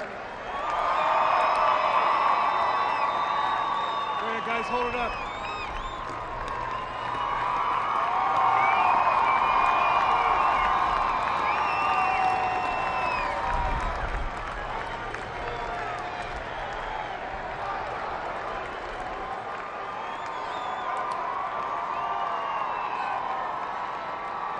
And now, ladies and gentlemen, And the championship trophy will be presented to the Piqua Indians. But a fantastic season for the Pickerington Central Tigers, and head coach Jay Sherritt comes to an end with their loss 26-7 to Piqua here this evening in Massillon. And Dr. Dan Ross, the commissioner, repositioned to dish out a little more hardware. He's trying to get the team to come up on joining him on the maybe not the dais. whole team. Yeah. I know he'd like to get probably Justin Ham, number 3, up there, and Brandon Sain for sure. Quinn. Jay, I didn't say it all. Yeah, I didn't say it the whole game until at the end. Was the ride from Piqua worth it?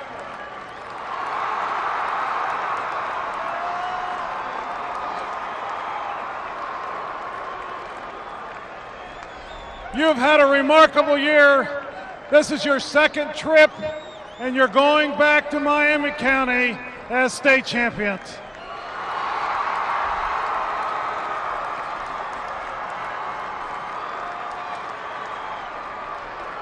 And tonight, you earned the right that forever you're going to be called a state champ.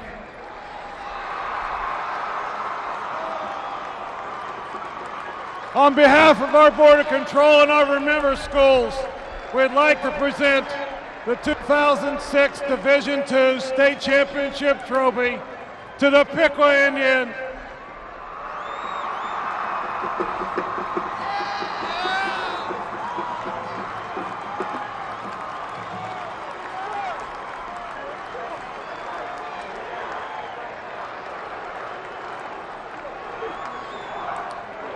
Well, that is a moment that those young men and the Piqua Indian fans won't ever forget. Nah, you're right, Paul. I got a chance to win one in basketball in 1979, and you think about it all the time. You think about the friends and the families and everything that's involved with it, and the moms doing your laundry for all those years, getting you ready, and you know that it all pays off, and the advice that you get from your fathers and stuff. And it's a special, special feeling to win a state championship, and these guys get the opportunity to enjoy it right now. And it's a memory that they'll never, ever forget, no matter what kind of games they play in throughout the rest of the career.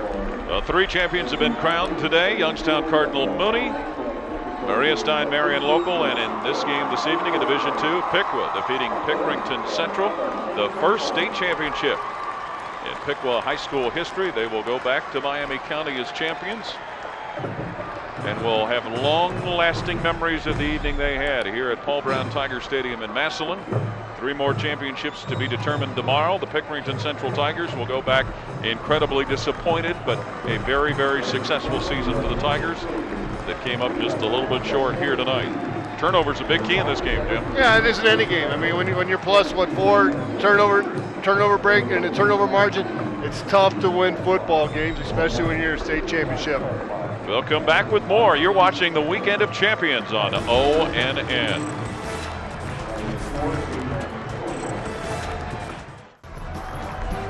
The Piqua Indians celebrating the Division II state championship as they defeat Pickerington Central tonight 26-7 here at Paul Brown Tiger Stadium in Massillon, the first state championship in Piqua high school history. They came, they saw, and they conquered, Jim.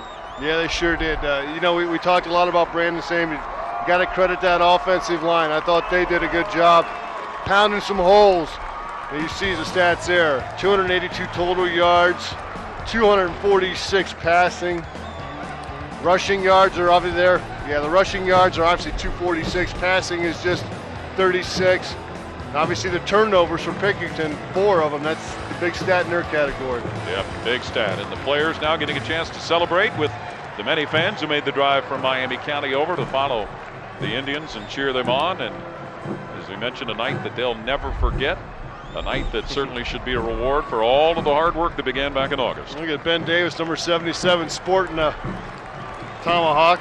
Yep, and there's a look at Coach Bill Neese and some of the key stars. You get a look at Jake Pitcock, number 92, who scored on an interception return for a touchdown. 99, Dominic Allen, 43, Dusty Snyder. Good football players stepped up, played their best game, the final game. They certainly did, and they joined the other 3 champions that were crowned earlier today, Youngstown Cardinal Mooney and Maria Stein Marion Local. And it is the Piqua Indians who tonight scored a 26-7 victory over Pickerington Central. Brandon Sane with 3 touchdown runs in the first half. Let's go down on the field to Dan Franzak. Well, not too often defensive guys get to score a touchdown. How'd that feel tonight, Jay? Oh, great. You can see I have no hands right now, and it was great. I can't even talk about it right now, nothing. What does this mean? We asked Brandon, we asked Coach. What does this mean to you and to the city of Piqua in your estimation? Being the only second team from Piqua to go to state and then being the first team to win state. You know, in my senior year, this is what we've worked up all those years for this right here, and we came true to what we've been wishing. Your brother has a chance to win a national championship this year. You win a state championship. Did he have any words of advice beforehand for you? No, not really. Just keep playing hard like he's always been telling me to do, you know. What's next for you? Start looking at some colleges, you know, figure out where I want to go. Well, congratulations. You're going to get an education now, and you got one tonight. You guys are state championships. You can't get any better than that, huh? Cannot, no. All right, Jay, thanks a lot. Appreciate it. All right, one of 3 superstars we talked to tonight. We're going to see a lot more of him, I'm pretty sure, in the next level. Yep, good work down there, Dan, and stay warm through the rest of the night. And just the start of what will be some very, very happy hours of enjoyment for this group. The Division II State Championship is copyrighted by the Ohio High School Athletic Association. This telecast may not be reproduced or retransmitted without the express written consent of the OHSAA Commissioner or ONN Television. Today's game was produced by Rob Kuntz, directed by Eric Himes. The Director of Programming for ONN is Jason Feaster, and the President and General Manager is Tom Griesdorn. The Commissioner for the OHSAA is Dr. Daniel Ross. Also coming up, the Championship Game Day postgame show. Dan Decro, JJ, and Jerry Rudzinski. Jim, pleasure as always. Paul, what a great game. A lot of fun to watch again. Thanks for letting me work with you. Absolutely. Congratulations. Piqua defeats Pickerington Central 26-7. Thanks for joining us here at the Division II Championship game. This is ONN. This has been a presentation of ONN Sports.